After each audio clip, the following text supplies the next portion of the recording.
Nunca imaginé que el sonido de un motor aparcando frente a mi villa en Costa Brava, ese refugio sagrado donde siempre había encontrado paz después de perder a mi esposo, se convertiría en el preludio del infierno. Pero bastó ver a mi hijo, Ricardo, bajando del coche acompañado de su nueva esposa Marisol, una mujer a la que apenas había visto una vez en la apresurada boda hace 6 meses, para que algo dentro de mí se tensara sin explicación. Me llamo Ariana Vega.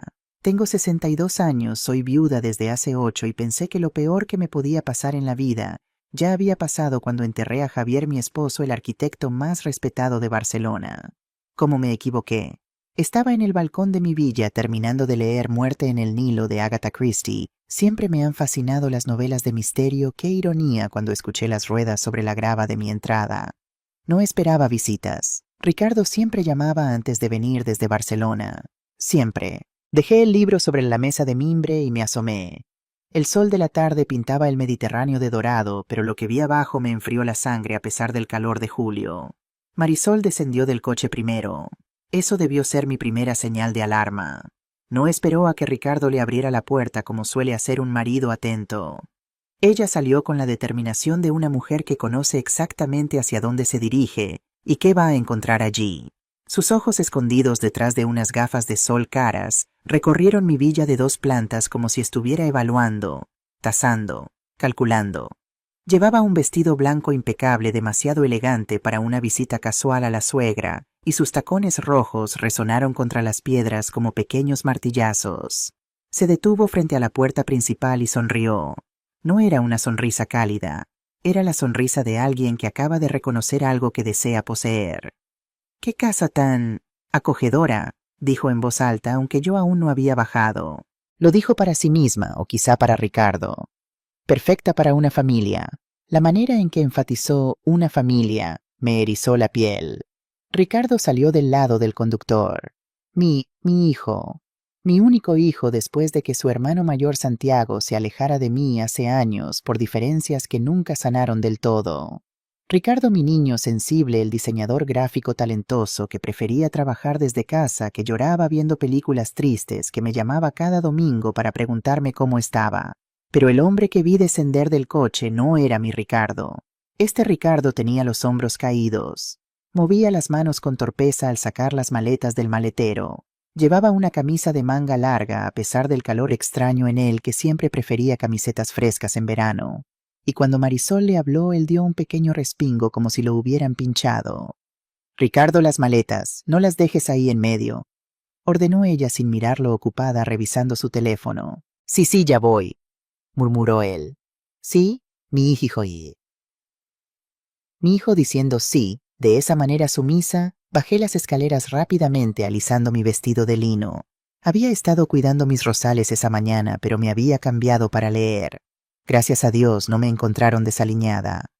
«Ricardo, hijo», llamé desde la puerta forzando una sonrisa. Él levantó la vista y por un momento, solo un momento, vi a mi niño. Sus ojos chocolates se iluminaron y abrió la boca para responder, pero entonces Marisol se giró hacia mí. «Ariana», dijo, no mamá, o suegra, o siquiera señora Vega. Solo mi nombre, como si fuéramos conocidas casuales. «Espero que no te importe que vengamos sin avisar. Ricardo insistió en que estarías feliz de vernos». Mentira. Pude verlo en la manera en que Ricardo evitó mi mirada. Él no había insistido en nada. Probablemente ni siquiera había querido venir. «Por supuesto que no me importa», mentí también, manteniendo la cortesía que mi madre me enseñó. «Esta es vuestra casa. Pero...» «¿Va todo bien? ¿Ha pasado algo?» «Todo perfecto», respondió Marisol subiendo los escalones hacia mí. Me besó en ambas mejillas, el saludo tradicional español, pero sus labios apenas rozaron mi piel. Fríos, calculados. Simplemente queríamos pasar unos días junto al mar. Barcelona está insoportable en julio. Demasiados turistas. Ricardo finalmente llegó a la puerta con 2 maletas grandes. 2, como si planearan quedarse semanas, no días. «Hola, mamá», susurró, y cuando me abrazó sentí lo delgado que estaba. Mis manos tocaron sus costillas a través de la camisa. ¿Cuándo había perdido tanto peso? «Hijo, estás muy delgado», dije en voz baja solo para él. «He estado ocupado con trabajo», respondió rápidamente. Demasiado rápidamente. Fue entonces cuando lo vi un moretón amarillento en su muñeca izquierda apenas visible, donde la manga se había subido un poco al cargar las maletas.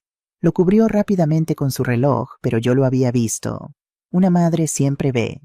Pasad, pasad. Haré limonada fresca. Dije tragándome las preguntas que ardían en mi garganta. Marisol entró primero, sus tacones repiqueteando sobre el suelo de baldosas catalanas que Javier había elegido personalmente hace 20 años. Sus ojos lo escanearon todos los muebles antiguos, las pinturas en las paredes. El piano de cola en el salón que Ricardo solía tocar cuando era niño. Pude ver su mente trabajando calculando valores. «Tienes buen gusto, Ariana», comentó pasando un dedo sobre la repisa de la chimenea como si buscara polvo. «Estas antigüedades deben valer una fortuna». «Son recuerdos familiares», respondí con sequedad. «No están en venta». Ella sonrió de nuevo, esa sonrisa que no llegaba a sus ojos. «Por supuesto que no. La familia es lo más importante, ¿verdad, cariño?». Le lanzó una mirada a Ricardo que asintió automáticamente. Sí, la familia es lo más importante. Otra vez ese sí sumiso, como un perro adiestrado. Les mostré la habitación de invitados, la que tiene vistas al mar, la mejor de la casa después de la mía. Marisol inspeccionó el baño, abrió el armario, probó la firmeza del colchón con una mano. «Servirá», declaró como si estuviera aprobando una habitación de hotel. Ricardo no dijo nada, solo dejó las maletas en el suelo y se quedó allí con las manos colgando a los lados esperando. «¿Qué instrucciones? Permiso para hablar, descansad un poco», sugerí. «Prepararé la cena. ¿Aún te gusta la paella, Ricardo?».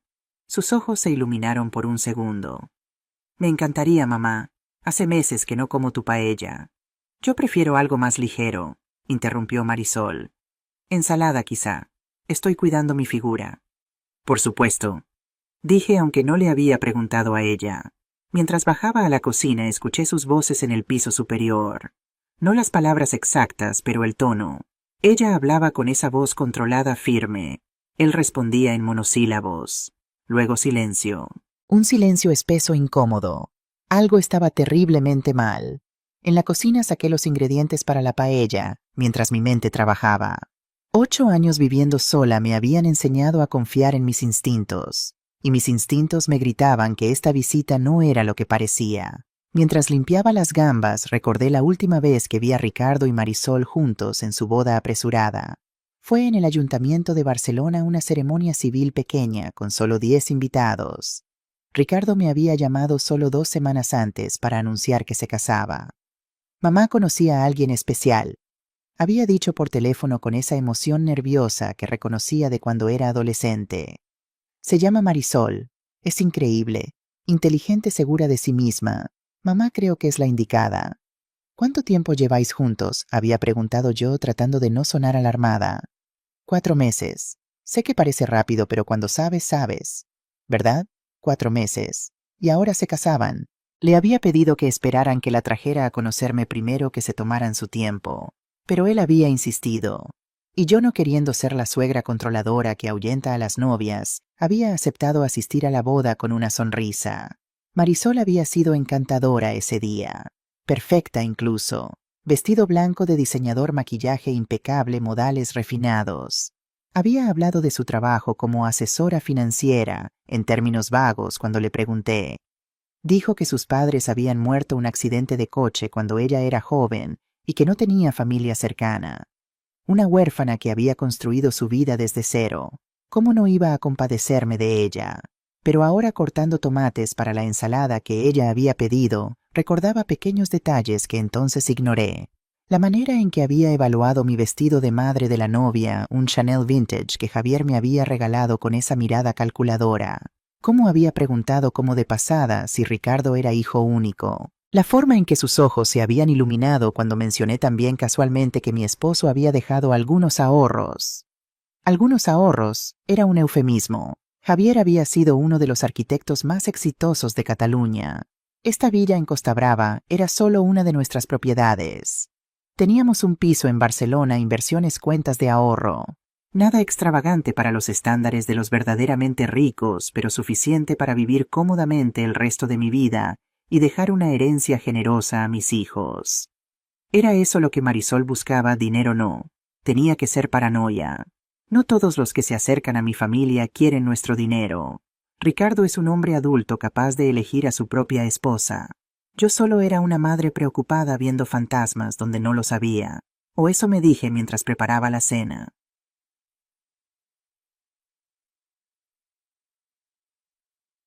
A las 7 de la tarde los llamé para cenar. El sol comenzaba a descender sobre el Mediterráneo pintando el cielo de naranjas y rosas. Había puesto la mesa en la terraza con las velas que Javier siempre insistía en usar para las cenas familiares. Música suave de guitarra española sonaba de fondo. Todo perfecto para una reunión familiar tranquila. Pero nada sobre esa cena fue tranquilo.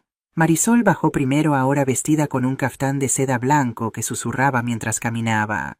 Se había soltado el cabello negro, largo, brillante, perfecto. Ricardo la seguía 3 pasos detrás como una sombra. ¡Qué encantador!, comentó Marisol sentándose en la cabecera de la mesa.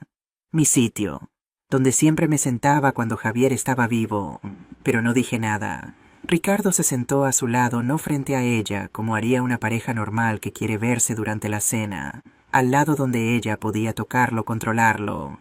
Serví la paella y la ensalada. El aroma del azafrán y el marisco llenaba el aire de la noche.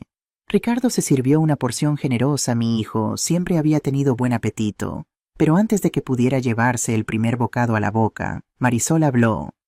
Cariño, ¿no crees que es mucho arroz? Sabes que estás intentando perder peso. Ricardo bajó el tenedor. Tienes razón, lo siento. Lo siento por servirse comida en la mesa de su propia madre. Ricardo siempre ha sido delgado. Intervine tratando de mantener la voz neutral. Un poco de paella no le hará daño. Ah, pero es que él ha subido un poco últimamente, respondió Marisol con esa sonrisa condescendiente. Yo solo cuido de él. Alguien tiene que hacerlo, ¿verdad? La implicación flotó en el aire como humo tóxico. Yo no había cuidado bien de mi hijo, pero ella sí lo haría. Mamá hace la mejor paella del mundo, murmuró Ricardo, pero su voz no tenía la convicción de antes. Estoy segura de que sí, concedió Marisol probando un bocado pequeño de su ensalada. Aunque personalmente prefiero la cocina moderna, menos grasas, más saludable. Ariana, ¿has pensado en actualizar tu forma de cocinar? A tu edad deberías cuidar el colesterol. Mi edad. Respiré profundo. Ella sabía exactamente lo que estaba haciendo. Cada palabra era un pequeño corte diseñado para hacerme sentir vieja, irrelevante, reemplazable. Mi colesterol está perfecto, gracias, respondí con una sonrisa forzada. Mi médico dice que viviré hasta los 90 con la salud que tengo. ¡Qué maravilla!, dijo ella sin ningún entusiasmo. El resto de la cena transcurrió en un silencio tenso, interrumpido solo por comentarios superficiales sobre el clima, las vistas, los turistas en la costa. Ricardo apenas habló. Cada vez que abría la boca, Marisol lo corregía o completaba sus frases por él. Hoy vimos, comenzó Ricardo. Un restaurante precioso, terminó Marisol. Deberíamos llevarte algún día, Ariana, aunque quizás sea demasiado moderno para tu gusto. Pensaba que podríamos, intentó Ricardo de nuevo. Ir a nadar mañana sí, pero temprano antes de que la playa se llene de gente. Decidió Marisol por ambos. Fue doloroso de presenciar. Mi hijo, un hombre de 34 años, reducido a fragmentos de oraciones que otra persona completaba. Cuando Marisol decidió que habíamos terminado, Ricardo se ofreció a recoger la mesa. Yo ayudo, dije levantándome. No, descansa, insistió Marisol. Tú ya has hecho suficiente. Ricardo y yo nos encargaremos. Los matrimonios deben trabajar juntos, ¿no es así, cariño? Sí, tienes razón. Los observé llevar los platos a la cocina. Marisol caminaba adelante, Ricardo detrás, siempre siguiendo. Me quedé en la terraza mirando el mar oscurecerse mientras las estrellas comenzaban a aparecer. Las olas rompían suavemente contra las rocas abajo, un sonido que siempre me había calmado. Pero esa noche solo aumentaba mi inquietud. Algo andaba mal con mi hijo, algo más profundo que simplemente estar enamorado y complacer a su nueva esposa. Había visto ese tipo de sumisión antes en las noticias, en los documentales sobre relaciones abusivas. Pero esas cosas les pasaban a otras familias, no a la mía. ¿O sí? Escuché sus voces dentro de la casa, Marisol dando instrucciones sobre dónde poner cada plato, Ricardo respondiendo con esos síes mecánicos. Y entonces un sonido que me heló la sangre, un plato rompiéndose seguido de silencio. Me levanté rápidamente y entré a la cocina. Ricardo estaba agachado recogiendo los fragmentos de uno de mis platos buenos porcelana antigua de Limoges que había heredado de mi madre. Sus manos temblaban. Lo siento mucho, repetía con voz de pánico. Fue un accidente, yo. Los accidentes pasan, dije suavemente arrodillándome junto a él. No pasa nada, hijo. Pero Marisol estaba de pie sobre nosotros con los brazos cruzados y esa expresión de placer. Estaba disfrutando verlo en este estado. Siempre tan torpe, dijo ella con un suspiro teatral. Te dije que tuvieras cuidado. Estos son platos antiguos de tu madre, Ricardo. Irreemplazables. Yo... lo siento. Ya está. Intervine firmemente tomando los pedazos de porcelana de sus manos. Solo es un plato. He roto docenas en mi vida. No importa. Nuestros ojos se encontraron los míos y los de mi hijo, y en ese breve momento vi algo que me rompió el corazón: miedo. Mi hijo me tenía miedo. No a mí. Tenía miedo de lo que Marisol haría después cuando estuvieran solos. Ve a descansar, le dije suavemente. Yo termino aquí. Sí, ve, secundó Marisol tomando su brazo con más fuerza de la necesaria. Has tenido un día largo. Los vi subir las escaleras. La mano de ella en su codo guiándolo como seguía a un niño, o a un prisionero. Terminé de limpiar la cocina en silencio, pero mi mente no estaba en silencio en absoluto. Estaba gritando. Algo terrible estaba sucediendo en mi casa bajo mi propio techo, y yo apenas comenzaba a vislumbrar la profundidad de la pesadilla. Esa noche, cuando me acosté en mi habitación con la puerta entreabierta, como siempre un hábito desde que Javier murió, y el silencio de esta casa grande, me asustaba. Escuché algo que confirmó mis peores temores. Eran las 11:30. La casa había estado en silencio durante 1 hora. Creía que todos dormían. Pero entonces escuché pasos ligeros en el pasillo, pasos de hombre descalzos tratando de ser silenciosos. Me asomé apenas por la puerta. Era Ricardo bajando las escaleras en pijama. ¿A dónde iba a esta hora? Esperé 30 segundos y lo seguí manteniendo distancia. Mi corazón latía con fuerza, parte preocupación, parte vergüenza de espiar a mi propio hijo. Pero necesitaba saber. Lo encontré en la cocina sirviéndose un vaso de agua del grifo. Sus manos aún temblaban. A la luz de la luna que entraba por la ventana pude verlo claramente, los hombros hundidos, la cabeza gacha, el peso del mundo sobre él. «¿Ricardo?», susurré desde el umbral. Él dio un salto derramando el agua. Se giró con los ojos muy abiertos, asustado. Cuando vio que era yo, su cuerpo se relajó ligeramente. «Mamá, lo siento. ¿Te desperté? No dormía». Mentí. Vine por agua también. Nos quedamos allí en el silencio incómodo de dos personas que saben que necesitan hablar pero no saben cómo empezar. Finalmente yo rompí el silencio. «¿Va todo bien, hijo? Pareces tenso». «Estoy bien», respondió automáticamente, demasiado rápidamente. Solo cansado del viaje. «Ricardo», usé mi voz de madre, esa que no admite mentiras. «Mírame». Él levantó la vista lentamente. Incluso en la oscuridad pude ver las ojeras, la palidez, la tristeza en sus ojos. «¿Eres feliz?», pregunté directamente. Abrió la boca, la cerró. Miró hacia las escaleras comprobando que Marisol no estuviera allí. «Mamá...». Su voz se quebró. «Yo... necesito pedirte algo. Lo que sea. Mañana, Marisol quiere que prepares el desayuno temprano, a las 5 de la mañana. Le gusta desayunar al amanecer, dice que es más saludable». «¿Las 5 de la mañana? ¿Quién desayuna a las 5 de la mañana durante las vacaciones? Por supuesto», dije escondiendo mi indignación. «Si eso es lo que ella quiere...». Y... tragó saliva. «Por favor, mamá, cuando ella hable, no la contradigas, no discutas, solo acepta lo que diga. ¿De acuerdo?». Me quedé helada. ¿Por qué tengo que hacer eso? Porque... Miró hacia las escaleras otra vez con ese miedo en los ojos. «Porque es más fácil así, para todos. Por favor, mamá, solo obedece sin quejarte. Estará bien, obedece, sin quejarte». Nunca en 34 años pensé que escucharía esas palabras de boca de mi hijo. Mi niño que solía defenderme de cualquiera. Mi niño que me llamaba su heroína. Mi niño pidiéndome que me sometiera a una extraña en mi propia casa. «Ricardo, si hay algo mal, si ella te está haciendo daño». No, interrumpió rápidamente. Demasiado rápidamente. «Ella es maravillosa. Es solo que tiene sus maneras, y es más fácil si todos cooperamos. ¿Sí? Ahí estaba otra vez. Ese sí, al final buscando mi confirmación, mi obediencia. Lo abracé. Sentí sus costillas prominentes, su cuerpo tenso, su respiración entrecortada. Estaba al borde de las lágrimas, lo sabía. Mi hijo estaba sufriendo y apenas podía admitirlo, tal vez ni siquiera a sí mismo. Está bien, susurré, aunque todo en mí gritaba que no estaba bien. Haré lo que pides. Pero quiero que sepas que esta siempre será tu casa. Siempre estarás a salvo aquí.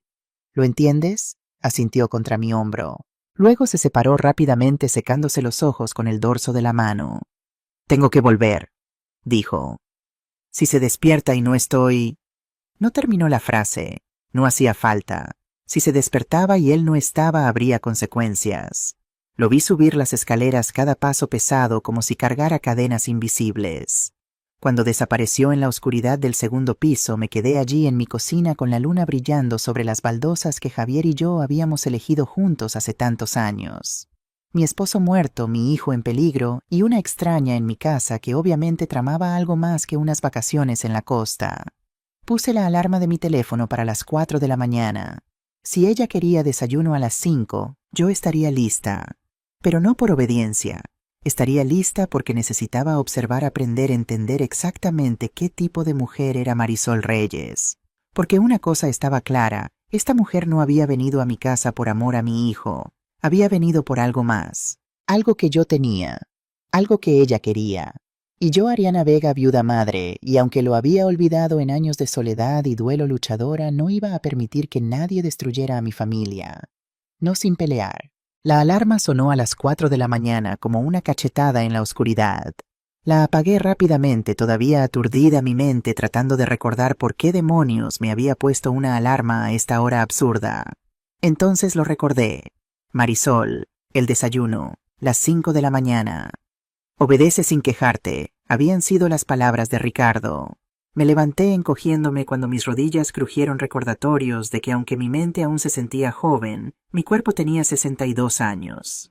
Me puse la bata de seda azul que Javier me había regalado en nuestro 20º aniversario. La tela estaba desgastada en los bordes, pero me negaba a deshacerme de ella.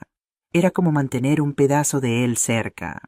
El piso de baldosas estaba frío bajo mis pies descalzos mientras bajaba las escaleras en la oscuridad. Conocía cada escalón, cada rincón de esta casa. Javier y yo la habíamos diseñado juntos, pasamos horas eligiendo cada detalle. Él la llamaba nuestra obra maestra final. Nunca imaginó que un día yo caminaría por ella sola. Ninguno de nosotros lo imaginó. La cocina estaba silenciosa, demasiado silenciosa. Encendí la lámpara sobre el mostrador, una luz suave que no era tan agresiva como las luces del techo, y comencé a trabajar. ¿Qué se sirve en un desayuno digno de una princesa mandona a las 5 de la mañana? Decidí ir por todo. Si Marisol quería demostrar control, yo le demostraría que aún sabía ser anfitriona en mi propia casa. Saqué los huevos frescos que compro en la granja local cada semana, pan artesanal de la panadería del pueblo, jamón ibérico, queso manchego, tomates maduros para untar en el pan, aceite de oliva virgen extra de la cooperativa donde mi esposo invertía, naranjas para zumo fresco. Mientras trabajaba mi mente no podía dejar de reproducir la conversación de la noche anterior, la manera en que Ricardo había dicho «obedece», la vergüenza en sus ojos, el miedo. ¿Cuándo había comenzado todo esto? ¿Cuándo había permitido mi hijo que alguien lo redujera a este estado de sumisión? Pensé en la última vez que lo había visto antes de la boda. Había sido en marzo, hace 4 meses. Había venido a pasar un fin de semana largo aquí solo él. Habíamos caminado por la playa, cocinado juntos, reído como cuando era niño. Me había hablado de su trabajo, de los proyectos de diseño que estaba completando para clientes internacionales. Había estado animado, feliz. ¿Qué había pasado entre marzo y ahora Marisol? Marisol había pasado. El reloj marcaba las 4:45 cuando terminé de preparar todo. La mesa del comedor lucía perfecta, mantel blanco de lino, servilletas dobladas, cristalería brillante, cubiertos de plata pulidos. El aroma del café recién hecho llenaba el aire. Todo estaba listo. Pero entonces escuché algo que me heló la sangre. Pasos. En el piso superior. No eran los pasos pesados de alguien que se acaba de despertar. Eran pasos ligeros, deliberados, sigilosos. Y no venían de la habitación de invitados donde dormían Ricardo y Marisol. Venían del pasillo, moviéndose, buscando. Apagué la luz de la cocina y me quedé inmóvil escuchando. Mi corazón latía tan fuerte que temía que quien fuera arriba pudiera escucharlo. Los pasos se detuvieron. Una puerta se abrió con un leve crujido, una puerta que yo conocía perfectamente. La puerta del estudio de Javier. Nadie había entrado a ese estudio en 8 años excepto yo. Lo mantenía cerrado con llave. Era mi santuario privado lleno de los recuerdos de mi esposo, sus bocetos, sus libros de arquitectura, las fotografías de todos sus proyectos. Y sí, también guardaba allí nuestros documentos importantes, escrituras de propiedades, testamento, información bancaria, pólizas de seguro. Todo bajo llave en su escritorio. ¿Quién demonios estaba intentando entrar ahí? No necesitaba 3 intentos para adivinar. Subí las escaleras tan silenciosamente como pude, agarrándome a la barandilla para no hacer crujir los escalones de madera. Llegué al segundo piso justo a tiempo para ver una silueta frente a la puerta del estudio. Marisol. Estaba vestida completamente jeans negros, blusa blanca, el cabello recogido en una coleta eficiente, como si hubiera planeado estar despierta y activa a las 4:30 de la mañana. Tenía algo en la mano que brillaba con la luz de su teléfono, una pequeña linterna. Y en la otra mano, ¿qué era eso? Parecía una ganzúa. Observé oculta en las sombras del pasillo mientras ella manipulaba la cerradura del estudio. No era una aficionada. Sus movimientos eran seguros, practicados. Había hecho esto antes. El cerrojo se dio con un clic suave. La puerta se abrió. Marisol entró y la luz de su teléfono iluminó el interior del estudio. La vi moverse directamente hacia el escritorio de Javier, como si supiera exactamente lo que buscaba. Mi mente trabajaba a toda velocidad. Podía confrontarla ahora mismo. Podía encender las luces y preguntarle qué demonios creía que estaba haciendo. Podía llamar a la policía por allanamiento. Pero entonces pensé en Ricardo, en su cara de miedo, en su petición: «Por favor, mamá, obedece sin quejarte». Si la confrontaba ahora, si causaba un escándalo, Marisol se pondría a la defensiva. Negaría todo, manipularía a Ricardo en mi contra, y yo perdería cualquier oportunidad de descubrir qué estaba planeando realmente. No, necesitaba ser más inteligente que esto. Retrocedí silenciosamente hacia las escaleras. Bajé a la cocina. Encendí las luces como si acabara de llegar. Puse agua a hervir con más ruido del necesario. Abrí y cerré gabinetes. 30 segundos después escuché los pasos de Marisol bajando las escaleras. Rápidos ahora, tratando de llegar a la cocina antes de que yo fuera a buscarla. Entró a la cocina con una sonrisa brillante, como si acabara de despertar. «Ariana, qué madrugadora eres. Espero no haberte despertado». «Para nada», mentí manteniendo mi voz alegre. «Siempre me levanto temprano. El amanecer es mi momento favorito del día». Énfasis en siempre, dejándole saber que esto era mi rutina, mi casa, mi territorio. Ella captó el mensaje, pero su sonrisa no vaciló. «Qué coincidencia. A mí también». Se acercó a la mesa y examinó el desayuno con esa mirada evaluadora. «Vaya, te has esmerado. Para mi familia siempre me esmero». «Qué dulce». Se sentó sin esperar invitación, en la cabecera de la mesa otra vez. «Aunque Ricardo me ha dicho que últimamente has estado un poco olvidadiza. Es normal a tu edad. ¿Has pensado en ver a un médico?» Ahí estaba, el primer golpe de la mañana. «Mi memoria está perfecta, gracias», respondí con más filo del que pretendía. «Puedo recordar cada detalle de esta casa, cada conversación, cada cara que he conocido. Tengo una memoria excelente». Por supuesto, su sonrisa se torció apenas. Le había marcado un punto. «Solo me preocupo. Ricardo se preocupa también. Es importante para las personas mayores mantenerse vigiladas. Personas mayores, vigiladas». «¿Café?», ofrecí ignorando el comentario. «Té verde si tienes. El café no es bueno para el corazón». Claro que tenía té verde. Tenía de todo. Le preparé su té mientras ella revisaba su teléfono enviando mensajes a alguien. ¿A quién? A las 5 de la mañana Ricardo bajó a las 5:15 vistiendo el mismo atuendo de manga larga de ayer, a pesar del calor veraniego. Sus ojos se encontraron con los míos con una pregunta silenciosa. «¿Está todo bien?». Le sonreí tranquilizadoramente. Él se relajó apenas. Buenos días, cariño. Lo saludó Marisol dándole un beso en la mejilla que parecía más marca de propiedad que afecto. Mira qué desayuno tan elaborado nos ha preparado tu madre. Espero que no haya sido demasiado esfuerzo para ella. Mamá siempre hace los mejores desayunos, dijo Ricardo, y por un momento escuché a mi verdadero hijo en esas palabras. Marisol sirvió té verde para ambos, sin preguntarle a Ricardo qué quería, simplemente decidiendo por él. Pero a partir de ahora quizá deberíamos simplemente hacer nuestro propio desayuno. No queremos ser una carga. No son ninguna carga, dije firmemente. Ricardo es mi hijo. Siempre será bienvenido a todo en esta casa. Nuestras miradas se encontraron sobre la mesa. Un desafío silencioso. Ella sabía que yo sabía que algo andaba mal. Y yo sabía que ella sabía que no iba a rendirme fácilmente. Qué generosa, dijo finalmente bajando la vista a su teléfono otra vez. Desayunamos en un silencio tenso. Bueno, Marisol y yo desayunamos. Ricardo picoteó su comida después de que Marisol comentara 3 veces sobre las calorías en el jamón ibérico y el queso manchego. Cuando Marisol decidió que habíamos terminado, Ricardo se ofreció a lavar los platos. Yo te ayudo, hijo, dije levantándome. No, mamá, descansa. Has hecho suficiente. Pero había algo en sus ojos. Una urgencia. Quería hablar conmigo a solas. Insisto, dije. Además, así podemos ponernos al día. Hace meses que no charlamos como antes. Marisol miró entre nosotros calculando. Luego se levantó con un suspiro teatral. Está bien. Ustedes dos tengan su momento de madre e hijo. Yo iré a dar un paseo por la playa. El ejercicio matutino es importante. Nos besó a ambos, a mí en la mejilla, con esos labios fríos, a Ricardo en la boca, con una posesividad que me revolvió el estómago, y salió por la puerta de atrás que daba al sendero hacia la playa. En cuanto la vimos desaparecer detrás de las dunas, Ricardo se desplomó contra el mostrador de la cocina. Gracias, mamá, susurró. Gracias por no hacer comentarios, por no discutir.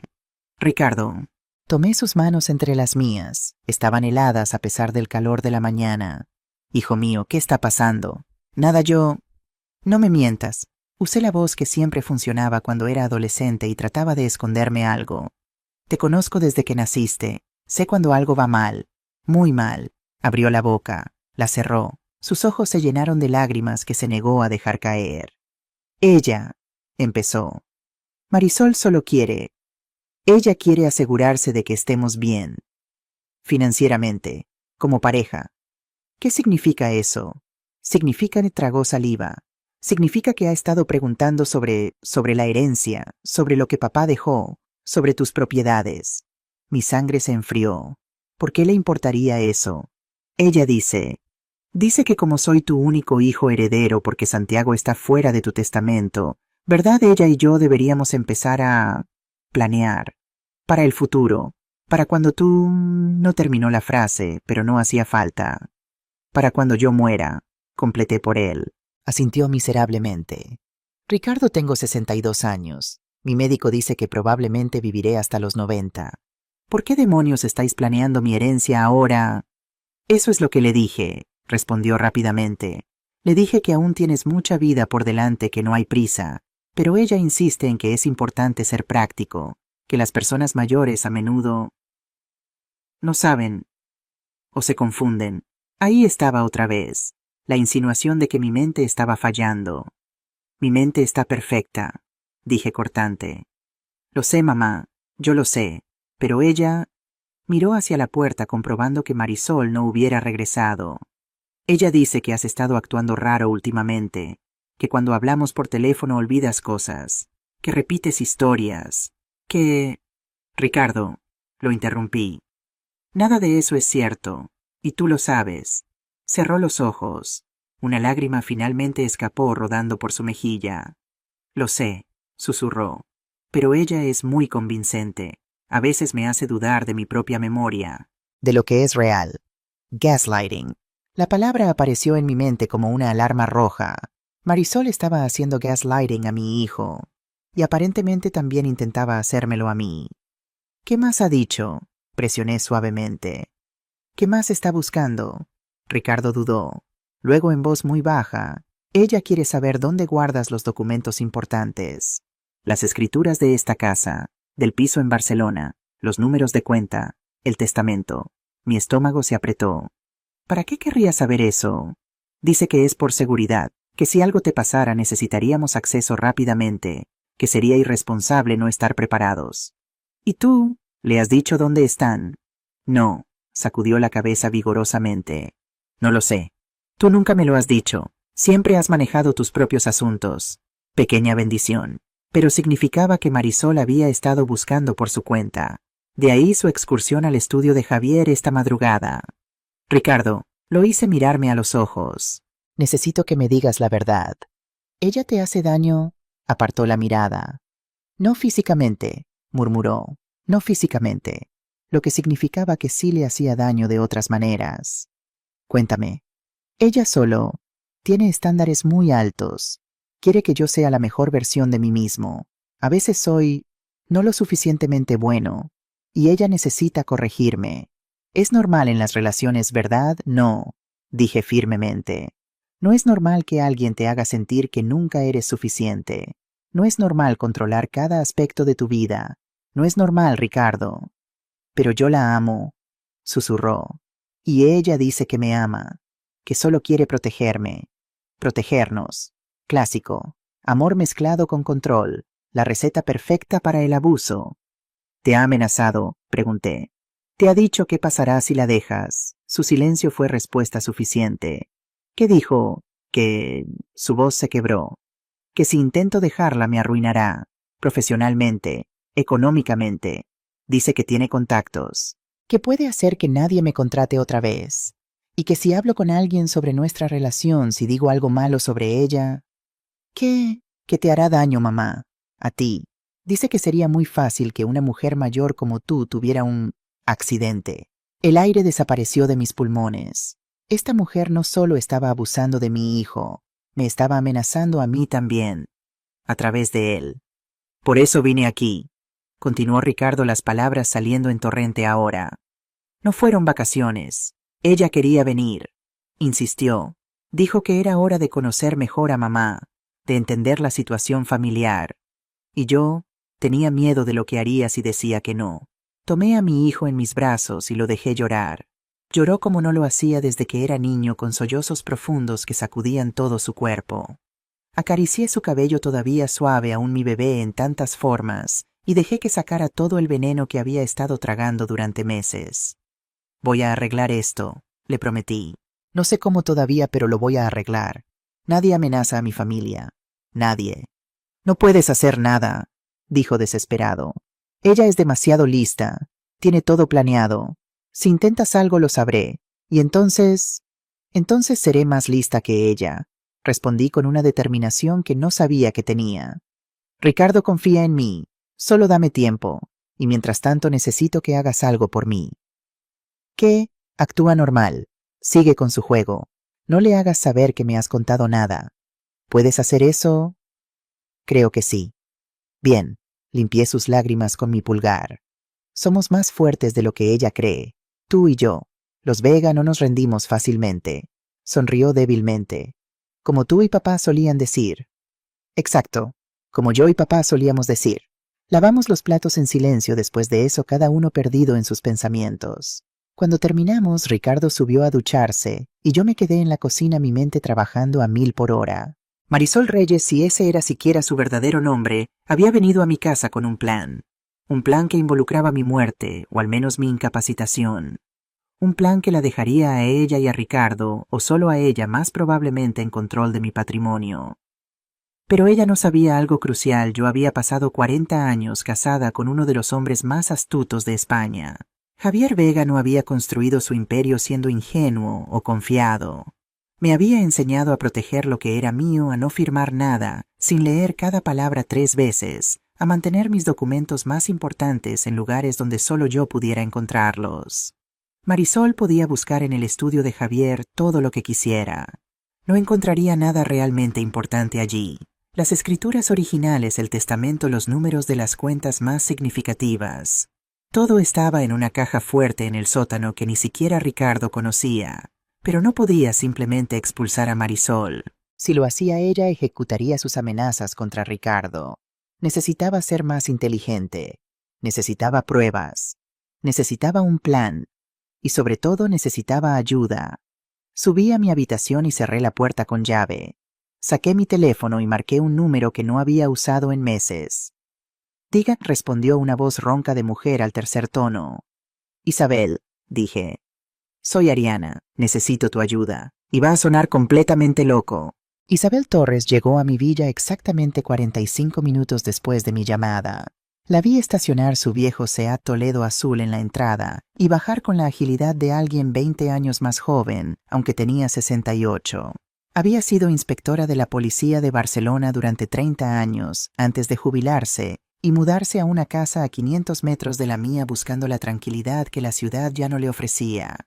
Nos habíamos hecho amigas hace 5 años cuando unos ladrones intentaron entrar a mi casa durante mis vacaciones de invierno en Madrid. Isabel los había escuchado, llamó a la policía local y cuando llegué a casa 3 días después, me recibió con un informe completo de todo lo que había pasado, incluyendo fotos de los sospechosos que había tomado desde su ventana con su cámara de largo alcance. «Vieja costumbre», había dicho con una sonrisa. Una vez policía, siempre policía. Desde entonces nos juntábamos para café cada 2 semanas compartiendo historias chismes del pueblo y a veces simplemente disfrutando del silencio cómodo de 2 mujeres que habían vivido lo suficiente para no necesitar llenar cada momento con palabras. La recibí en la puerta antes de que tocara el timbre. «Entra rápido», susurré mirando hacia las escaleras. Ricardo seguía en la ducha y Marisol aún no había regresado de su paseo por la playa, si es que realmente estaba en la playa y no buscando información sobre mí en el pueblo. Isabel entró con una mochila pequeña colgada del hombro. Su cabello gris corto estaba despeinado por el viento y sus ojos azules agudos como siempre me escanearon de arriba abajo. «Te ves terrible», dijo sin rodeos. «No has dormido». «Apenas 3 horas». La guié hacia la cocina y cerré la puerta. «Gracias por venir tan rápido. Dijiste que era urgente. Y cuando Ariana Vega dice que algo es urgente, sé que es serio». Se sentó en una de las sillas de la cocina y abrió su mochila sacando una pequeña libreta y un bolígrafo. «Ahora cuéntame todo, desde el principio, y no te saltes nada». Le conté todo. La llegada inesperada de Ricardo y Marisol, la actitud controladora de ella, el miedo en los ojos de mi hijo, la petición de obedecer sin quejarte, el incidente de esta madrugada cuando la sorprendí tratando de forzar la cerradura del estudio de Javier. La conversación desgarradora con Ricardo sobre las amenazas de Marisol. Isabel tomó notas meticulosamente haciendo preguntas específicas de vez en cuando. «Dijiste que se llama Marisol Reyes». «Sí». «¿De dónde dice que es?» Nunca lo especificó claramente. Solo mencionó que creció sin padres que murieron cuando era joven. «Conveniente», murmuró Isabel. «Historia diseñada para generar simpatía y evitar verificación». «¿Qué quieres decir?», piénsalo, Ariana. Si dice que sus padres murieron hace años, nadie puede contactarlos para confirmar su historia. Nadie puede hacer preguntas incómodas sobre su pasado. Tenía razón. En la boda, cuando algunos invitados preguntaron sobre la familia de Marisol, ella había dado respuestas vagas y había cambiado rápidamente de tema. En ese momento pensé que era dolor, perder a los padres jóvenes traumático, pero ahora me preguntaba si era algo más. «¿Qué necesitas que haga?», pregunté. Isabel cerró su libreta y me miró con esa intensidad que probablemente había hecho confesar a docenas de criminales durante su carrera. «Primero necesito investigarla. Nombre completo, fecha de nacimiento si la tienes, cualquier documento que hayas visto.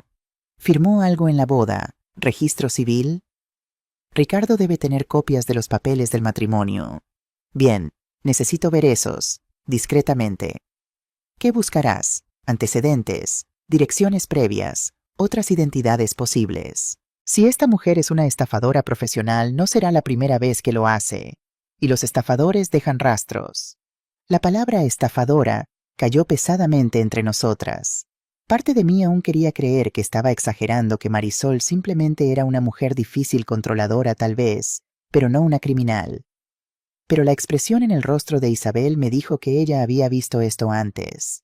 Segundos continuó. «Necesitamos pruebas de sus acciones. Tienes cámaras de seguridad solo en el exterior. Javier las instaló hace años. No es suficiente. Necesitamos cámaras dentro de la casa. en lugares estratégicos donde ella no las note. Tengo 3 en mi coche ahora mismo, las uso para vigilar aves oficialmente, pero funcionan perfectamente para vigilancia. Sonrió con ironía. ¿Dónde pasa ella más tiempo cuando tú no estás? El salón principal, la cocina, y sospecho que sigue intentando entrar al estudio de Javier. Perfecto. Colocaremos cámaras en esos 3 lugares. Pequeñas discretas. Se verán como decoración. ¿Es legal?, pregunté, aunque honestamente en ese momento no me importaba mucho la legalidad. En tu propia casa vigilando a alguien que potencialmente está planeando robarte, o algo peor, sí. Es legal. Pero incluso si no lo fuera completamente, Isabel se encogió de hombros.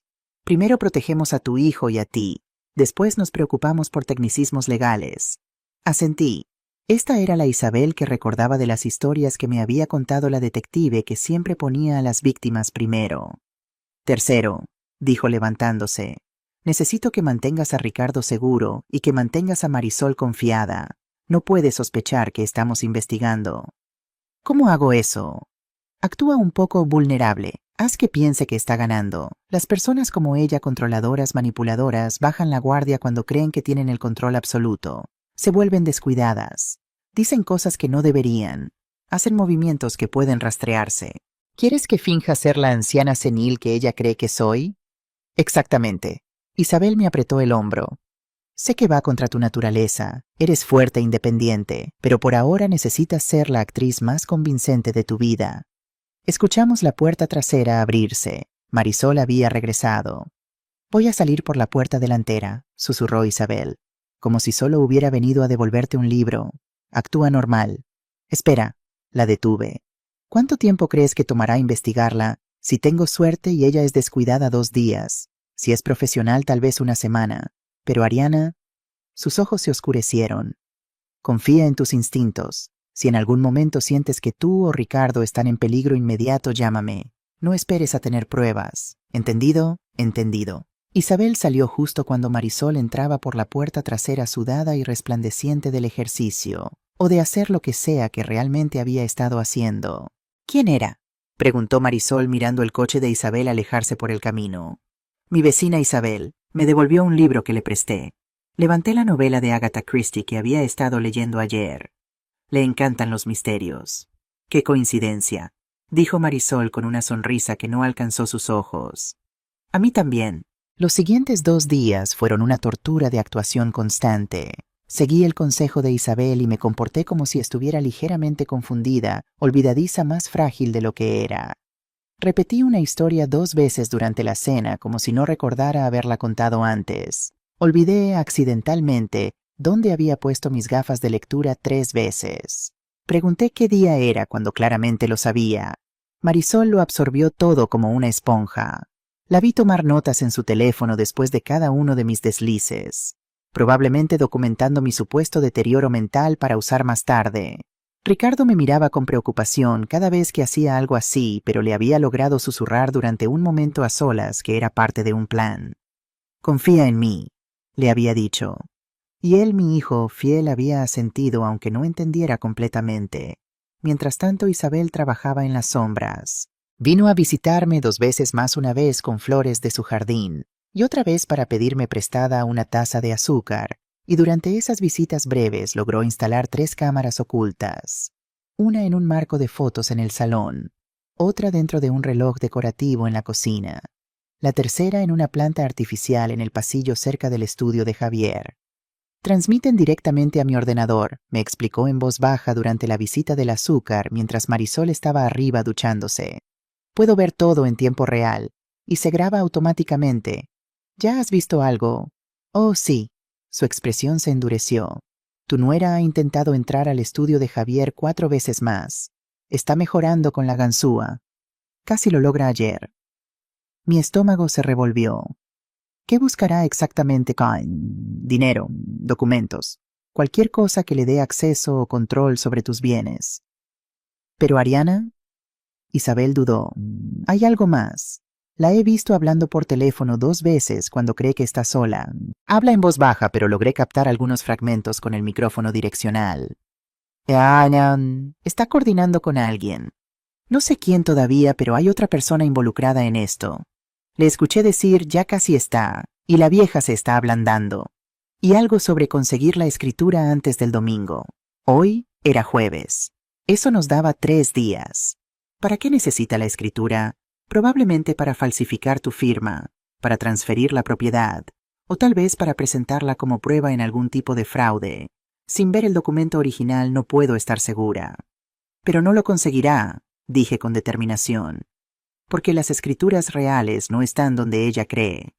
Bien, manténla buscando en lugares equivocados mientras yo trabajo en el fondo. Isabel empacó su equipo. ¿Alguna novedad con la investigación de sus antecedentes? Todavía estoy trabajando en eso. Marisol Reyes no existía antes de hace 2 años. Eso en sí mismo es una bandera roja enorme.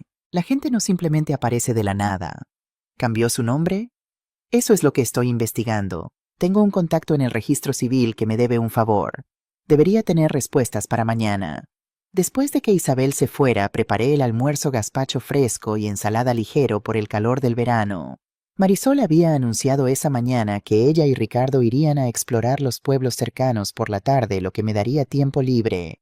Tiempo que necesitaba desesperadamente para pensar, planear y tal vez revisar lo que Isabel estaba descubriendo. Pero justo cuando estaban a punto de salir el teléfono de Marisol sonó. Vi su cara cambiar mientras leía el mensaje. Una sonrisa se extendió lentamente por sus labios. Cambio de planes, anunció.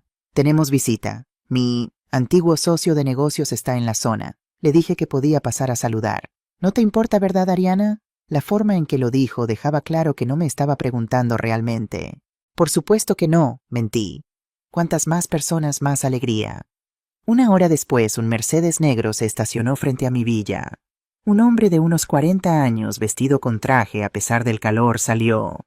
Era apuesto de esa manera pulida y artificial, cabello perfectamente peinado con gel, dientes demasiado blancos, una sonrisa que nunca llegaba a sus ojos. Pero no fue él quien me heló la sangre. Fue el segundo hombre que salió del asiento del pasajero. Mi hijo mayor. Santiago. Santiago Vega tenía 37 años y no lo veía desde hacía 3. 3 años desde la última vez que vino pidiendo dinero prestado. 3 años desde que le dije que no más. 3 años desde que me gritó que era una madre egoísta que favorecía a Ricardo sobre él. 3 años desde que juró que nunca volvería. Y ahora aquí estaba bajando del Mercedes de un extraño vestido con ropa cara que sé que no podía pagar con su fallido negocio de bienes raíces, mirándome con una mezcla de desafío y algo que podría haber sido vergüenza si fuera capaz de sentir tal cosa. Mamá, dijo acercándose para besarme en ambas mejillas, como si los 3 años de silencio fueran nada. ¿Te ves bien? No le devolví el cumplido porque habría sido mentira. Santiago se veía terrible. Había ganado peso, el tipo de peso que viene del estrés y la mala comida. Tenía ojeras oscuras, y las líneas alrededor de sus ojos se habían profundizado. Sus manos cuando me tocaron temblaban ligeramente. Santiago, logré decir. ¡Qué sorpresa! La mejor clase de sorpresa, intervino Marisol radiante. Santiago y yo nos conocimos hace unos meses. Resulta que tenemos amigos en común. Cuando mencioné que estábamos visitándote, insistió en venir a saludar. Dice que te ha extrañado. Mentira, pura mentira. Lo vi en los ojos de mi hijo mayor. Él no había venido porque me extrañara. Había venido porque Marisol lo había traído. Pero, ¿por qué Ricardo apareció en la puerta atraído por el sonido de las voces? Cuando vio a su hermano, su rostro se iluminó con una alegría genuina. Santiago bajó corriendo las escaleras. Hermano, ¿cuánto tiempo? Los dos se abrazaron y por un momento pude ver a mis niños otra vez, los 2 muchachos que solían jugar juntos en esta misma playa, construyendo castillos de arena, peleándose por juguetes, pero siempre cuidándose el uno al otro cuando importaba. ¿Cuándo se había roto eso? Ricardo, ¿te ves? Santiago se detuvo estudiando a su hermano. Vi el momento exacto en que notó lo delgado que estaba Ricardo, las ojeras, la tensión. Te ves diferente. He estado ocupado con trabajo, dijo Ricardo rápidamente, demasiado rápidamente. Claro. Santiago miró a Marisol, luego a mí. Había una pregunta en sus ojos, pero no la hizo. El hombre del traje se aclaró la garganta. ¿No vas a presentarnos, Marisol? Por supuesto. Ariana, Ricardo, este es Javier Ruiz. Un Consultor financiero con quien trabajo ocasionalmente. Javier Ruiz. Le di la mano notando su apretón firme, demasiado firme como hombres que necesitan probar algo constantemente. Y notando algo más, Marisol había dicho Javier, con una familiaridad que iba más allá de lo profesional. Un placer, mintió Javier. Marisol me ha contado mucho sobre usted, sobre esta hermosa propiedad. Por supuesto que sí. Los invité a entrar porque ¿qué más podía hacer? Preparé café y serví las magdalenas que había horneado esa mañana, una receta de mi abuela que siempre hacía cuando necesitaba mantener las manos ocupadas y la mente clara. Nos sentamos en el salón y comenzó lo que solo puedo describir como un interrogatorio disfrazado de conversación educada. Esta casa es impresionante, comentó Javier mirando alrededor con esos ojos de tasador. Diseño original. Mi esposo era arquitecto, respondí cortante. La diseñó él mismo. Debe valer una fortuna en el mercado actual de Costa Brava. No está en venta. Por supuesto, por supuesto. Levantó las manos en gesto apaciguador. Solo admiraba el valor artístico. Mentiroso. Estaba tasando mi casa. Probablemente tenía el valor exacto de mercado en su cabeza antes de que terminara su café. Santiago, dije girándome hacia mi hijo mayor. ¿Sigues en Barcelona? Dudó. Por ahora. ¿Cómo va el negocio? Otro silencio incómodo. Marisol respondió por él. Santiago está en proceso de reestructuración. A veces es necesario hacer cambios drásticos para avanzar, ¿verdad? Reestructuración. Código para quebrado. ¿Necesitas ayuda? Pregunté, aunque ya sabía que la respuesta sería sí y que me arrepentiría de preguntar.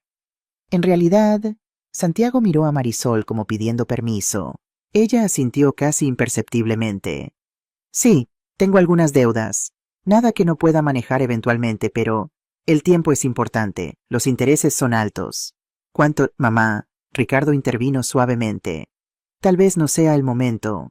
Es un buen momento, insistió Marisol. La familia debe hablar de estas cosas abiertamente. 80.000 euros para ser específicos. El número cayó como una bomba en el salón. 80.000 euros. Una cantidad que yo tenía, sí, pero no una cantidad pequeña. No algo que se presta casualmente. ¿Y está pensando? Continuó Marisol con esa sonrisa dulce y venenosa, que tal vez podrías ayudarlo. Como garantía podría usar alguna propiedad, como esta villa, por ejemplo, solo temporalmente hasta que solucione las cosas. Ahí estaba, el verdadero motivo de esta visita. Querían que yo pusiera mi casa como garantía para las deudas de Santiago. Absolutamente no, dije con firmeza. Mamá, Santiago comenzó. No, repetí. Esta casa fue el sueño de tu padre. No voy a arriesgarla por tus mala gestión financiera. Vi el enojo encenderse en los ojos de Santiago, ese viejo enojo familiar. Siempre es lo mismo contigo, espetó. Siempre excusas. El sueño de papá, mi seguridad. ¿Y qué hay de tu hijo, de tu propia sangre? Te he ayudado 4 veces antes, respondí manteniendo la calma, aunque mi corazón latía furiosamente. 4 veces te presté dinero. Nunca me devolviste ni un euro. Porque el mercado estaba mal, porque tuve mala suerte. La mala suerte que te sigue desde hace 10 años no es mala suerte, Santiago. Son malas decisiones. Eso es tan típico de ti, siempre juzgando, siempre criticando. Basta. Ricardo se puso de pie. Santiago, mamá tiene razón. No puedes seguir. Tú cállate, le espetó Santiago. Tú el hijo perfecto, el favorito, el que nunca hace nada malo. Eso no es justo, dijo Ricardo, pero su voz sonaba herida. ¿Sabes qué no es justo? Santiago se volvió hacia mí. Que tú tengas todo esto, gesticuló alrededor del salón, mientras tu hijo se ahoga en deudas, mientras pierdo todo. Pero no te importa, ¿verdad? Nunca te importó. Me importas, dije, y era verdad a pesar de todo. Pero no voy a permitir que me manipules para... Manipular. Se rió amargamente. ¿Eso crees que estoy haciendo? Mamá, no estás bien. Todos pueden verlo. Te estás haciendo vieja confundida. Tal vez necesitas que alguien se haga cargo de tus finanzas antes de que hagas algo que realmente lastime a la familia. Ahí estaba, la misma táctica que Marisol había estado usando. Cuestionar mi capacidad mental. Mi mente está perfectamente clara, dije fríamente. Lo suficientemente clara para ver exactamente lo que está pasando aquí. Marisol se levantó suavemente colocando una mano en el hombro de Santiago. Tal vez deberíamos irnos, dijo con ese tono de mártir sufriente. Claramente este no es un buen momento. Santiago, podemos buscar ayuda en otro lugar. No, dijo Javier Ruiz hablando por primera vez en varios minutos. Se había quedado sentado observando todo el intercambio con una sonrisa pequeña y satisfecha. Creo que este es exactamente el momento correcto. Ariana se dirigió a mí directamente. Seamos honestos. Tienes 62 años. Vives sola. Tu salud mental está claramente deteriorándose. No lo está, interrumpió Ricardo. Y tus hijos están preocupados por ti. Santiago me ha mostrado documentos legales que sugieren que tal vez necesitas ayuda manejando tus asuntos. Por tu propio bien. Mi sangre se congeló. ¿Qué documentos? Santiago evitó mi mirada. Javier sonrió. Informes médicos que indican deterioro cognitivo. Testimonios de personas cercanas a ti que han notado tu confusión. Evidencia de decisiones financieras cuestionables. Eso es una mentira completa. Dije, pero una parte de mi cerebro ya estaba trabajando entendiendo. Los olvidos que había estado fingiendo. Las repeticiones intencionales. Todo lo que había hecho para que Marisol bajara la guardia. Alguien lo había estado documentando, grabando, preparando. No es mentira si hay pruebas, dijo Marisol suavemente. Ariana, solo queremos ayudarte, protegerte, proteger lo que Javier, tu esposo, construyó.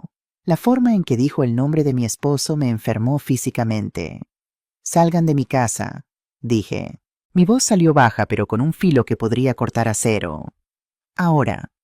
Mamá. Santiago comenzó. Ahora, repetí más fuerte. Todos excepto mis hijos. Ustedes dos, señalé a Marisol y Javier, tienen 5 minutos para salir de mi propiedad antes de que llame a la policía. La policía, Marisol rió. ¿Y qué les dirás? Que tu familia vino a visitarte. Que estamos preocupados por tu bienestar, Ariana piensa. Piensa en cómo te verías. Tenía razón y lo sabía. Sin pruebas de su conspiración yo parecería la paranoica. La vieja loca que acusaba a su propia familia. Pero entonces pasó algo que ninguno de ellos esperaba. La puerta delantera se abrió y entró Isabel Torres acompañada de otro hombre mayor, trajeado con un maletín de cuero. Perdón por la interrupción, dijo Isabel con esa calma de veterana policía. Pero creo que es momento de que todos tengamos una conversación más legal. El hombre con el maletín se presentó. Soy Marcos Delgado, abogado. Trabajo con la señora Vega desde hace 10 años manejando su patrimonio y tengo mucho interés en estos supuestos documentos que sugieren incompetencia mental. Vi el color drenar del rostro de Marisol. Javier se puso de pie. No sé quiénes son ustedes, pero esto es asunto familiar. Oh, pero es que dejó de ser asunto familiar cuando empezaron a hablar de falsificar documentos médicos y cuestionar la competencia legal de mi clienta, dijo Marcos con una sonrisa afilada. Eso se convierte en asunto criminal. Nadie está falsificando nada, protestó Santiago, pero su voz sonaba menos segura. No, Isabel sacó su teléfono, porque tengo aquí una grabación muy interesante de una conversación entre Marisol Reyes y Javier Ruiz hace 2 días. Déjame ver si puedo encontrar la parte donde discuten cómo... Tocó play. La voz de Marisol llenó el salón y... conseguir un médico que firme el reporte. No importa si es verdad o no. Solo necesitamos el papel oficial diciendo que está senil. La voz de Javier respondió, ¿y si ella pelea? No peleará si tiene miedo, y si lo hace ya tenemos a Santiago como testigo de su deterioro. El silencio que siguió fue absoluto. Santiago se puso de pie retrocediendo. Yo no sabía. Marisol, me dijiste que solo querías ayudarla. Siéntate, Santiago, ordenó Javier. Pero Santiago ya estaba moviendo hacia la puerta, comprendiendo finalmente en qué lo habían metido. No, dijo mi hijo mayor con lágrimas en los ojos. No, yo pensé, Dios, ¿qué he hecho? Has ayudado a conspirar contra tu propia madre, dijo Isabel sin piedad. Pero todavía puedes arreglarlo. Siéntate y cuéntanos todo. Santiago se hundió en el sofá como un hombre derrotado y comenzó a hablar. Lo que Santiago reveló en la siguiente hora fue peor de lo que había imaginado. Había conocido a Marisol hace 6 meses no por coincidencia, sino porque ella lo había buscado específicamente. Había investigado su situación financiera desesperada y había aparecido en el momento perfecto con una solución. Si él la ayudaba a acercarse a Ricardo y eventualmente a mí, ella le pagaría sus deudas y le daría un porcentaje de cualquier herencia anticipada que pudieran asegurar. Me dijo que solo querías ayudarme, pero que eras terca, explicó Santiago miserablemente, que si te presentaba la situación correctamente accederías, que solo necesitaba documentación que mostrara que necesitabas supervisión. Y tú le creíste, dije sin poder mantener la decepción fuera de mi voz. Estaba desesperado, mamá. Los prestamistas me amenazaban. Iba a perderlo todo. Y ella era tan convincente. Intervino Marcos el abogado, una estafadora profesional. O lo es, debería decir. Todos nos volteamos hacia él. Isabel me pidió que investigara a Marisol Reyes en el registro civil. Como sospechaba, ese no es su nombre real. Marcos abrió su maletín y sacó una carpeta. Su verdadero nombre es Marisol Delgado, hija de Antonio Delgado y Carmen Delgado. El apellido me sonó vagamente familiar, pero no pude ubicarlo. ¿Quiénes son los Delgado?, preguntó Ricardo. Marcos me miró directamente. ¿Recuerdas el proyecto de Valencia en 2009? ¿El complejo de apartamentos que tu esposo diseñó? La memoria me golpeó como una ola fría. La familia Delgado, el desarrollador que nos demandó por fraude de diseño, el mismo. Alegaron que Javier había aprobado materiales estructurales subestándares que causaron defectos en el edificio. Querían millones en compensación. Pero papá ganó ese caso, dijo Ricardo. Probó que el desarrollador había usado materiales baratos sin su conocimiento en contra de sus especificaciones. Correcto, confirmó Marco. Javier fue exonerado completamente, pero la familia Delgado perdió todo en el proceso. El edificio tuvo que ser demolido. Su compañía quebró. Y Antonio Delgado dudó. Se suicidó, terminé en voz baja. Recordaba haber leído sobre eso en los periódicos. La familia había culpado a Javier a pesar del veredicto del tribunal. Marisol había estado sentada en silencio durante este intercambio, su rostro una máscara perfecta. Pero ahora habló y su voz era completamente diferente. Fría, dura, sin ninguna de la dulzura falsa que había mostrado antes. Mi padre era un buen hombre, un hombre honesto, y tu esposo lo destruyó. Tu padre intentó cortar esquinas para aumentar sus ganancias. Corregí. Javier simplemente expuso la verdad. Mentiras. Todo fueron mentiras. Sobornó a inspectores, falsificó documentos. Su compostura perfecta se estaba resquebrajando. Mi padre murió porque ese hombre le robó todo, y mi madre... Se detuvo respirando agitadamente. Tu madre, continuó Marcos consultando sus notas, fue hospitalizada en un centro psiquiátrico después del suicidio de tu padre. Estuvo allí hasta su muerte hace un año. Por tu culpa, siseó Marisol mirándome con un odio puro. Todo por culpa de tu familia. Los Vega lo tomaron todo de nosotros. Todo que... Así que decidiste vengarte, dije las piezas finalmente encajando. No se trataba solo de dinero. Se trata de justicia. Se puso de pie, su cuerpo temblando. Justicia que los tribunales no dieron. Justicia que nadie iba a darme a menos que la tomara yo misma. Usando a mi hijo, abusando de él. Él era un medio para un fin. Un medio débil patético. Miró a Ricardo con desprecio. Tan fácil de manipular. Tan desesperado por amor después de que su última novia lo dejara. Casi fue aburrido. Ricardo hizo un sonido ahogado de dolor. Me levanté y me coloqué entre él y Marisol. Has terminado, le dije. No solo con mi hijo, con todo esto. Así se rió, pero era la risa de alguien al borde. ¿Y qué vas a hacer? Llamar a la policía. No he cometido ningún crimen. Me casé con Ricardo legalmente. Vine a visitar a mi suegra. Tuve conversaciones privadas que grabaste ilegalmente. No fueron ilegales, interrumpió Isabel. Fueron en propiedad privada con el consentimiento del dueño, completamente admisibles. Además, te agregó Marcos, conspirar para declarar a alguien mentalmente incompetente mediante documentación fraudulenta es un delito. Intentar obtener propiedades mediante engaño es fraude, y amenazar con causar accidentes a personas mayores. Miró a Marisol severamente. Eso podría interpretarse como intento de asesinato. No tienen pruebas de eso, dijo Javier hablando por primera vez desde que habían comenzado las revelaciones. Había estado sentado quieto, probablemente calculando sus opciones. Tenemos las grabaciones, dijo Isabel, donde Marisol menciona específicamente que sería fácil que una mujer mayor tuviera un accidente. Esas fueron palabras casuales sacadas de contexto. Tenemos más. Isabel sonrió. Tenemos video de Marisol forzando cerraduras. Tenemos registro de ustedes dos planeando falsificar documentos médicos. Tenemos comunicaciones entre ustedes y Santiago sobre cómo manipular la situación. Y se detuvo dramáticamente. Tenemos evidencia de que esto no es la primera vez que Marisol hace esto. El silencio llenó el salón. «¿Qué susurré.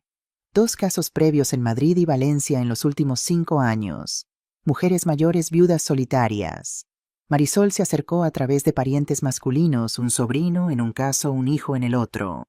Ambas mujeres terminaron en asilos después de ser declaradas incompetentes.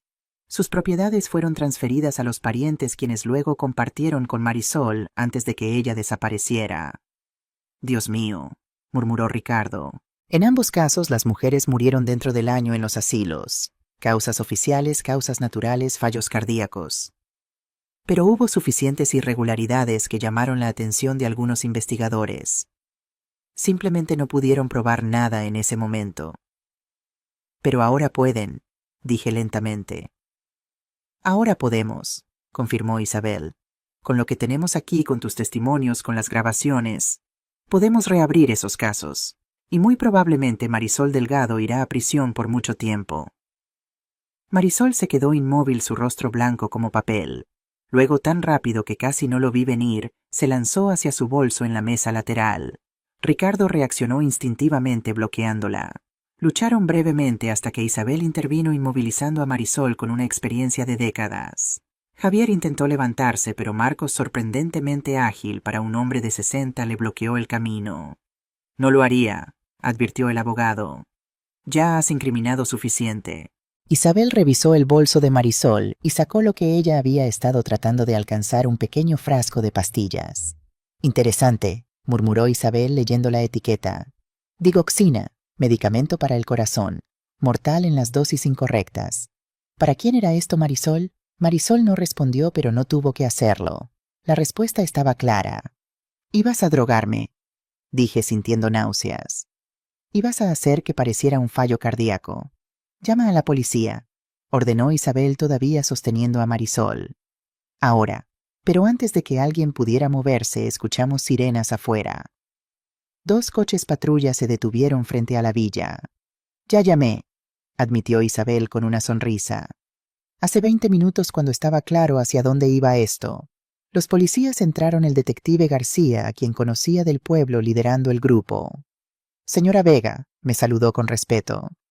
Recibimos un reporte de una posible situación de amenaza contra ancianos. Isabel nos puso al día en el camino. En los siguientes 30 minutos, Marisol Delgado y Javier Ruiz fueron arrestados. Marisol en silencio, su máscara de control finalmente completamente destrozada. Javier protestando, amenazando con demandas, pero nadie lo escuchaba. Santiago no fue arrestado todavía, pero se le ordenó quedarse disponible para interrogatorio. Se fue en su propio coche, incapaz de mirarme a los ojos. Cuando finalmente la casa quedó en silencio otra vez, solo quedábamos Ricardo, Isabel, Marcos y yo. Ricardo se desplomó en el sofá temblando. Fui a él inmediatamente abrazándolo mientras lloraba grandes sollozos desgarradores de alguien que finalmente se permite sentir después de meses de represión. Lo siento, repetía una y otra vez. Lo siento mucho, mamá. Fui tan estúpido, tan ciego. No, dije firmemente. Fuiste víctima. Ella te manipuló, te abusó. Nada de esto es tu culpa. Pero casi pierdes todo por mi culpa. No perdí nada. Porque eres mi hijo y protegerte vale más que cualquier propiedad, cualquier dinero, cualquier cosa en este mundo. Isabel nos dio espacio hablando en voz baja con Marcos sobre los siguientes pasos legales. Escuché fragmentos: orden de alejamiento, evaluación psicológica para Ricardo, anulación del matrimonio. Todo sonaba muy lejano. En ese momento solo importaba mi hijo, en mis brazos, finalmente a salvo, finalmente libre. Pero una parte de mi mente no podía dejar de pensar en lo cerca que había estado. Si no hubiera confiado en mis instintos, Si no hubiera llamado a Isabel, si hubiera ignorado las señales de alarma, Marisol habría ganado. Y yo probablemente estaría muerta dentro de un mes, declarada incompetente antes de eso, con mi patrimonio en manos de personas que no merecían nada. Señora Vega, la voz del detective García me sacó de mis pensamientos. Necesitaremos su declaración formal mañana en la comisaría. Pero por esta noche creo que todos deberían descansar. Ha sido... Buscó las palabras correctas. Un infierno, terminé por él. Sonrió levemente.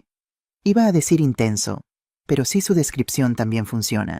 Después de que todos se fueron, ayudé a Ricardo a subir a su habitación, no la que había compartido con Marisol, sino su habitación de infancia, la que había mantenido exactamente como estaba cuando se mudó de casa a los 28.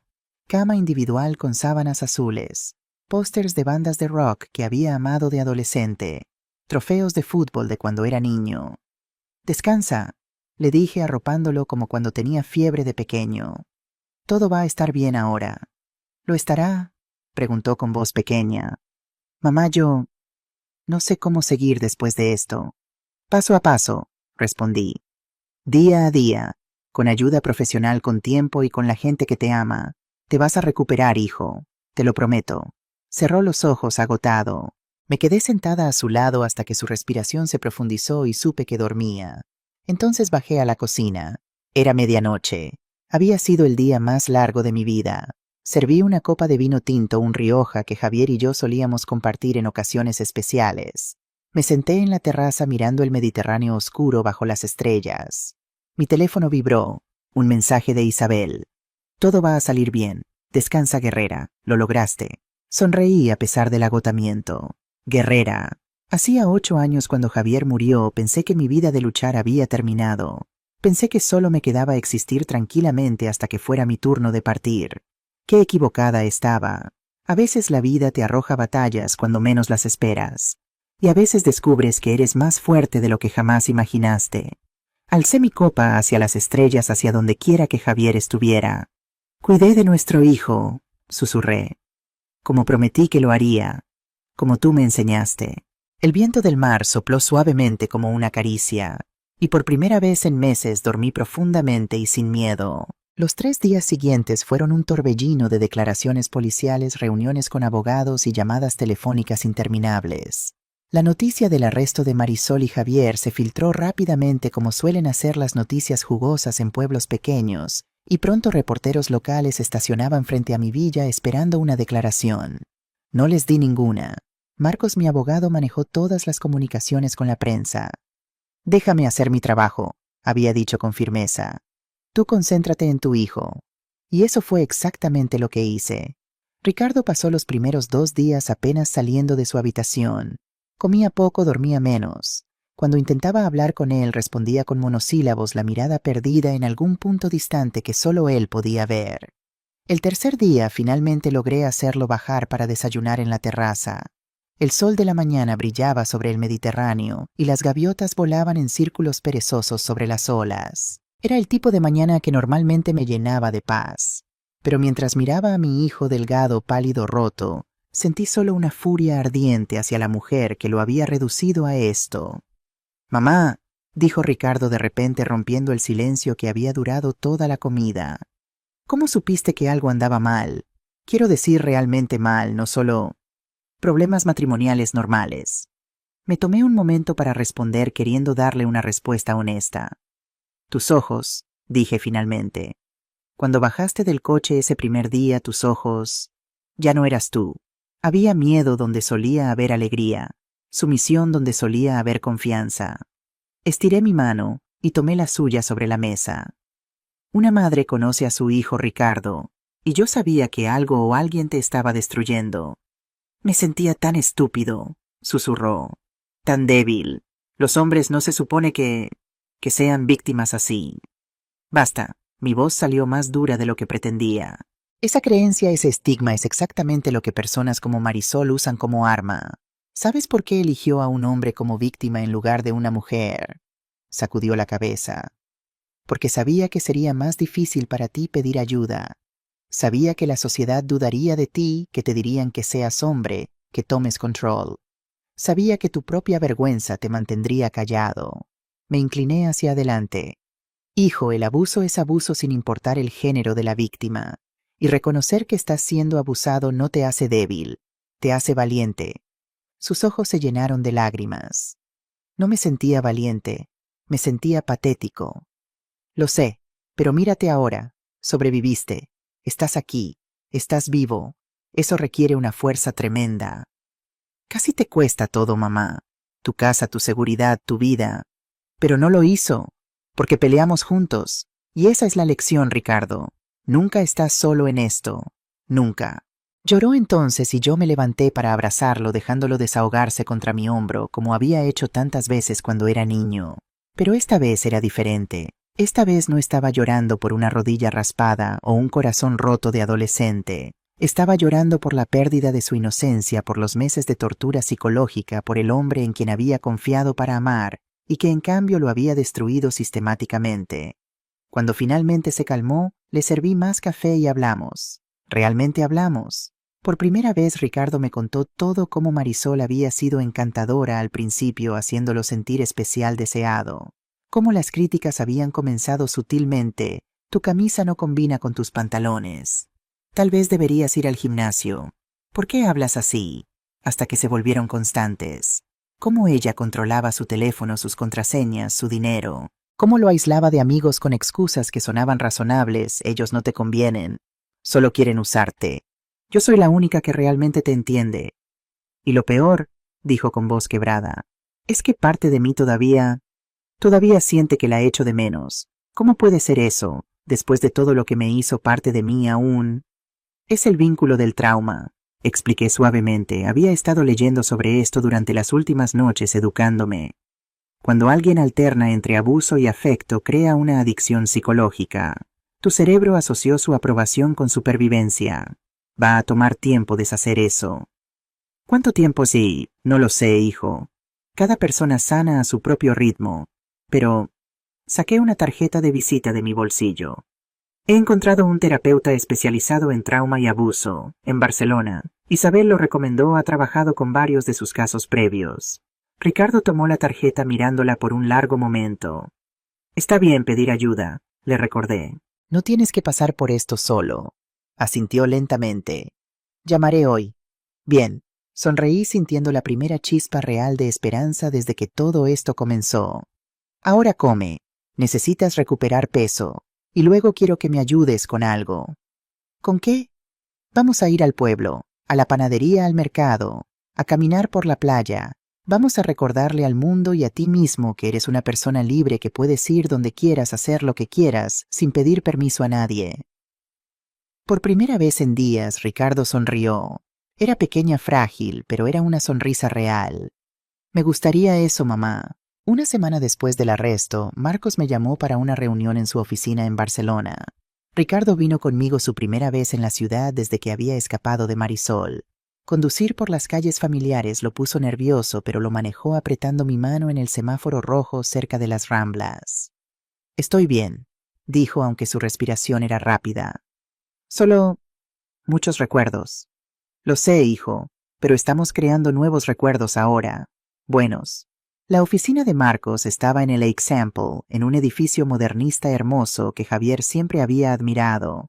Subimos al cuarto piso, donde Isabel ya nos esperaba en la sala de conferencias, junto con el detective García y otra mujer que no conocía. Ariana, Ricardo, nos saludó Marcos. Gracias por venir. Tenemos novedades importantes. Nos sentamos. La mujer desconocida se presentó. Soy la fiscal Estela Ramírez. Estoy manejando el caso contra Marisol Delgado y Javier Ruiz. ¿Qué ha pasado?, pregunté. Mucho, dijo la fiscal con satisfacción. Primero, Javier Ruiz ha decidido cooperar completamente a cambio de una sentencia reducida. Ha confesado su parte en el esquema y ha proporcionado documentación extensa de las operaciones previas de Marisol. Operaciones previas, repitió Ricardo. Las dos mujeres que mencioné antes, explicó Isabel. Catalina Moreno en Madrid y Dolores Sanz en Valencia. Javier era su socio en ambos casos. Él falsificaba los documentos médicos, tiene conexiones con médicos sin escrúpulos, mientras Marisol manipulaba a las víctimas y sus familias. Dios mío, susurré. Hay más, continuó la fiscal. Gracias al testimonio de Javier pudimos exhumar los cuerpos de las dos víctimas previas. Las autopsias secundarias revelaron niveles elevados de digoxina en ambos casos, niveles consistentes con envenenamiento gradual. El aire abandonó mis pulmones. Las asesinó. Sí, y habría hecho lo mismo contigo si no hubieras actuado cuando lo hiciste. Ricardo hizo un sonido ahogado. Me volví hacia él preocupada, pero él sacudió la cabeza. Estoy bien, solo procesando. Marisol Delgado ahora enfrenta 2 cargos de asesinato en primer grado, dijo la fiscal, además de múltiples cargos de fraude, conspiración y tentativa de asesinato en tu caso, Ariana. Si es condenada por todos los cargos, estamos hablando de cadena perpetua sin posibilidad de libertad condicional. ¿Y Santiago? Pregunté en voz baja. Mi hijo mayor, mi primogénito que me había traicionado. Marcos suspiró. Santiago está cooperando también. Ha admitido su parte y ha expresado remordimiento genuino. La fiscalía está considerando cargos reducidos, complicidad en fraude, pero no en los intentos de asesinato, ya que aparentemente no sabía sobre ese aspecto del plan. ¿Qué crees que le pasará? Probablemente libertad condicional, restitución financiera y muchas horas de servicio comunitario. No irá a prisión si continúa cooperando. No sabía cómo sentirme sobre eso. Por un lado, Santiago me había traicionado. Por otro, seguía siendo mi hijo. Hay una cosa más, dijo el detective García hablando por primera vez. Algo que descubrimos sobre el padre de Marisol, Antonio Delgado. ¿Qué pasa con él? García intercambió miradas con los otros. Desenterramos los archivos del caso original, el juicio entre Delgado y tu esposo en 2009, y encontramos algunas cosas inquietantes. ¿Como qué? Como evidencia suprimida, testimonios que nunca se escucharon en corte, documentos que desaparecieron misteriosamente. Mi estómago se retorció. ¿Qué estás diciendo? Estoy diciendo, García se inclinó hacia adelante, que tu esposo no solo fue exonerado, fue víctima de una campaña de difamación deliberada. Antonio Delgado sabía exactamente lo que estaba haciendo cuando usó materiales subestándares. Tenía contratos secretos con proveedores baratos y embolsaba la diferencia, millones de euros. Pero el edificio colapsó. Gente pudo haber muerto. Exacto. Y cuando los inspectores comenzaron a investigar, Delgado necesitaba un chivo expiatorio. Javier era el perfecto, el arquitecto respetado, el que firmaba los planos. Delgado falsificó documentos para que pareciera que Javier había aprobado los materiales baratos. ¿Cómo sabes esto? Porque encontramos los documentos reales, dijo Marcos empujando una carpeta gruesa sobre la mesa. Estaban en una caja fuerte de seguridad que Antonio Delgado había alquilado bajo un nombre falso. Después de su suicidio, la caja nunca se reclamó. Finalmente la abrieron por procedimiento estándar. Y dentro, abrí la carpeta. Página tras página de contratos, emails, registros bancarios. Todos mostrando claramente que Antonio Delgado había orquestado todo el fraude. Tu esposo era completamente inocente, dijo García suavemente. Más que inocente, fue víctima de un esquema criminal elaborado. Las lágrimas comenzaron a rodar por mis mejillas. Javier. Mi Javier, que había muerto llevando la vergüenza de ese caso, aunque había sido exonerado legalmente, que había pasado sus últimos años defendiendo su reputación, que nunca supo que teníamos prueba absoluta de su inocencia. ¿Marisol sabe esto?, preguntó Ricardo. Le informamos hace 3 días, respondió la fiscal. Su reacción fue reveladora. ¿Qué hizo? Nada, literalmente nada. Se sentó en su celda, leyó los documentos y luego dijo: no me importa, él destruyó a mi familia de todas formas. Cuando le explicamos que su padre era el verdadero criminal, que su madre probablemente sabía la verdad, y esa culpa contribuyó a su colapso mental, se negó a escuchar. Está viviendo en una fantasía, dijo Isabel. Se ha contado a sí misma una historia por tanto tiempo, los Vega como villanos, su familia como víctimas, que no puede aceptar la realidad, aunque esté frente a ella. Es trágico, murmuré, y lo era. Marisol había desperdiciado su vida, destruido otras vidas, todo basado en una mentira que ella misma se había creído. Hay una última cosa, dijo Marcos. La fiscalía quiere que ambos testifiquen en el juicio. Ariana como víctima intencional, y Ricardo dudó. Como víctima de abuso doméstico, terminó Ricardo con voz firme. Lo haré. Quiero hacerlo. Ricardo, no tienes que... comencé. Sí, mamá, tengo que hacerlo. Me miró con determinación que no había visto en meses. Si mi testimonio puede ayudar a encerrar a Marisol, si puede prevenir que haga esto a alguien más, entonces tengo que hacerlo. Necesito hacerlo. La fiscal sonrió. Eres muy valiente. No lo soy, dijo Ricardo. Pero mi madre me enseñó que a veces tienes que ser valiente aunque estés aterrado. Miré a mi hijo, mi bebé, mi niño, y vi al hombre en quien se estaba convirtiendo. No el hombre que Marisol había tratado de moldear sumiso y controlable, sino el hombre que él estaba eligiendo ser fuerte, honesto, resiliente. Estoy orgullosa de ti, le dije. Lo aprendí de ti. El juicio comenzó 3 meses después, en octubre, cuando el calor del verano había cedido a los días frescos de otoño. Barcelona estaba hermosa, las hojas en las ramblas, tornándose doradas, el aire fresco sin ser frío. Ricardo y yo nos hospedamos en un hotel cerca del tribunal. Él había progresado mucho en terapia, aún tenía días difíciles, pesadillas ocasionales, momentos de pánico, pero estaba sanando. Lento pero seguro. Santiago había intentado contactarnos varias veces. Yo no estaba lista para verlo, pero Ricardo sí. Habían almorzado 2 veces reconstruyendo cuidadosamente su relación de hermanos.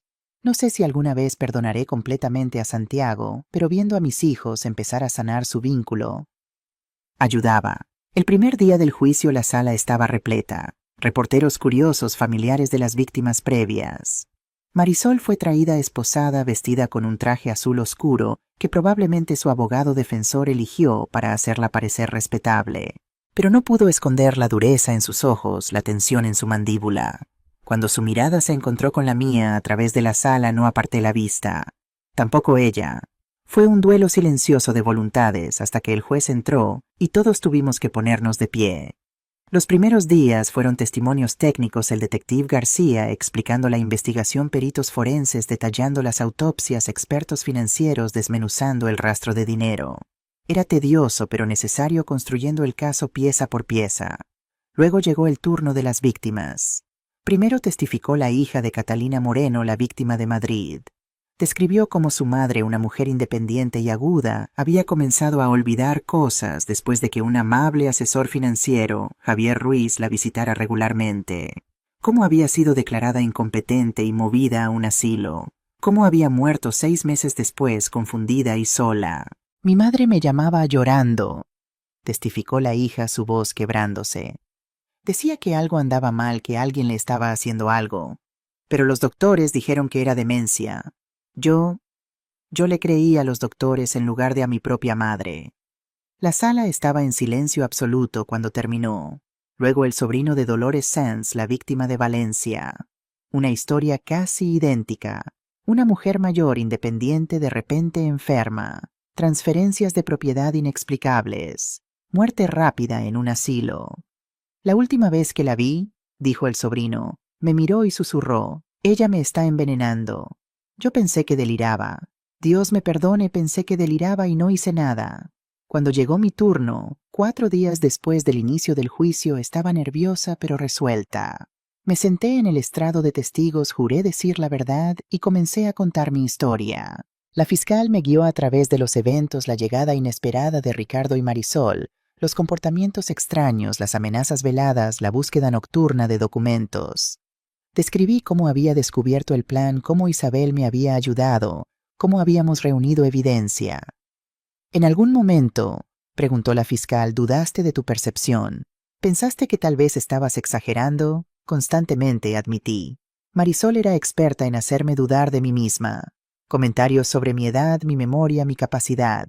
Parte de mí se preguntaba si ella tenía razón, si yo estaba siendo paranoica. ¿Qué te hizo continuar entonces? Mi hijo. Miré a Ricardo en la galería. Vi lo que ella le estaba haciendo. Vi su miedo.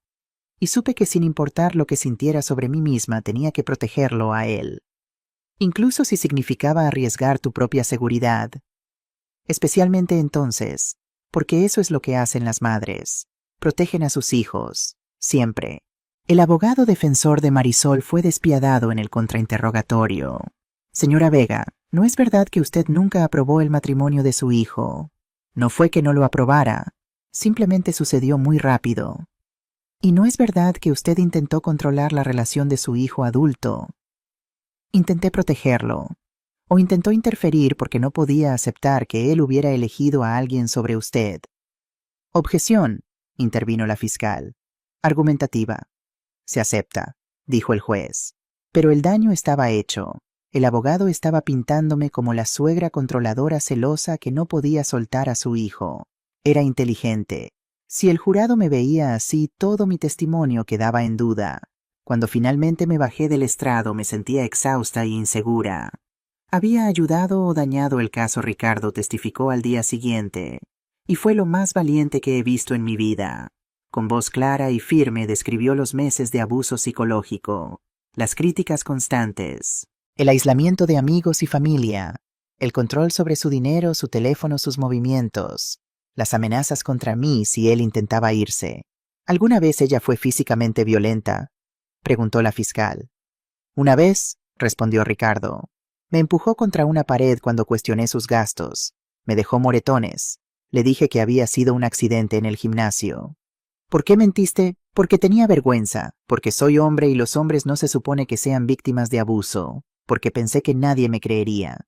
¿Y crees que te creerán ahora? Ricardo miró directamente al jurado. Espero que sí, porque si mi historia puede ayudar aunque sea a un hombre más a reconocer que está siendo abusado, que está bien pedir ayuda, entonces vale la pena el dolor de compartirla. Vi lágrimas en los ojos de varios miembros del jurado. El abogado defensor intentó romperlo también en el contrainterrogatorio. Señor Vega, ¿no es verdad que usted se casó con mi cliente voluntariamente? Sí, y que en ningún momento ella lo forzó físicamente a hacer nada. Correcto. Ella no usaba fuerza física, usaba manipulación psicológica. O tal vez simplemente tenía estándares altos y usted no estaba a la altura. Ricardo se tensó, pero mantuvo la compostura. Si tener estándares altos significa amenazar con matar a mi madre si yo buscaba ayuda, entonces sí supongo que tenía estándares muy altos. El abogado retrocedió dándose cuenta de que había metido la pata. Finalmente llegó el turno de Marisol de testificar. Su abogado probablemente la aconsejó en contra, pero ella insistió. Quería hablar. Subió al estrado con la cabeza en alto, como si fuera ella quien estuviera juzgando a todos nosotros. Señorita Delgado, comenzó su propio abogado, cuéntele al jurado sobre su infancia. Y entonces Marisol contó una historia de una niña que había perdido todo, un padre que se suicidó, una madre que perdió la razón, una adolescente dejada sola criada en hogares de acogida culpando a los Vega por cada momento de dolor. Yo amaba a mi padre, dijo su voz quebrándose por primera vez. Era mi héroe, y ellos, esa familia, lo destruyeron. ¿Sabías que tu padre era culpable de fraude?, preguntó el abogado, siguiendo la estrategia de enfrentar las pruebas directamente. No me importa lo que digan los documentos. Yo conocía a mi padre. Él no era un criminal. Entonces todas esas pruebas están equivocadas. Están mintiendo. Todos están mintiendo para proteger el legado de Javier Vega. Era inútil. Marisol había construido su realidad y nada, ninguna prueba, ningún testimonio iba a cambiarla. ¿Envenenaste a Catalina Moreno y Dolores Sanz?, preguntó la fiscal en su contrainterrogatorio. No. Entonces, ¿cómo explicas la digoxina en sus sistemas? No puedo explicarlo. Tal vez tenían problemas cardíacos. Y la digoxina encontrada en tu bolso el día de tu arresto era para mi propia condición cardíaca. No tienes condición cardíaca, los exámenes médicos lo confirman. Entonces fue plantado. Todos ustedes conspiraron contra mí. La fiscal suspiró. Sin más preguntas. El jurado deliberó durante 2 días. 2 días de espera angustiante donde Ricardo y yo caminamos por Barcelona distrayéndonos con museos y cafés, pero sin poder pensar realmente en otra cosa que no fuera el juicio. ¿Y si la declaran inocente?, preguntó Ricardo en la segunda noche mientras cenábamos en un pequeño restaurante cerca de nuestro hotel. No lo harán, dije con más confianza de la que sentía. La evidencia es abrumadora. Pero su abogado fue bueno. Te hizo parecer controladora. Me hizo parecer débil. Hijo, ese es su trabajo. Crear duda. Pero el jurado es inteligente. Vieron las pruebas. Escucharon las grabaciones. Saben la verdad. Espero que tengas razón. En la tarde del segundo día nos llamaron de vuelta. El jurado había llegado a un veredicto. La sala estaba aún más llena que el primer día.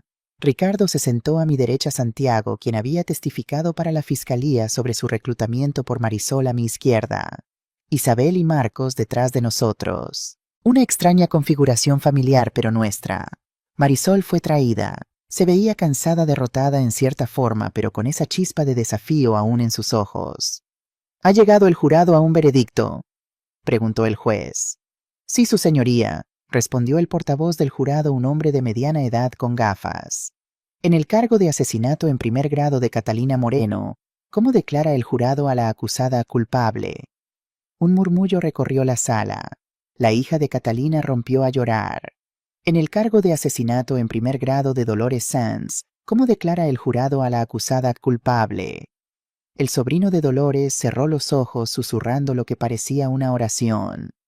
En el cargo de intento de asesinato de Ariana Vega, ¿cómo declara el jurado a la acusada culpable?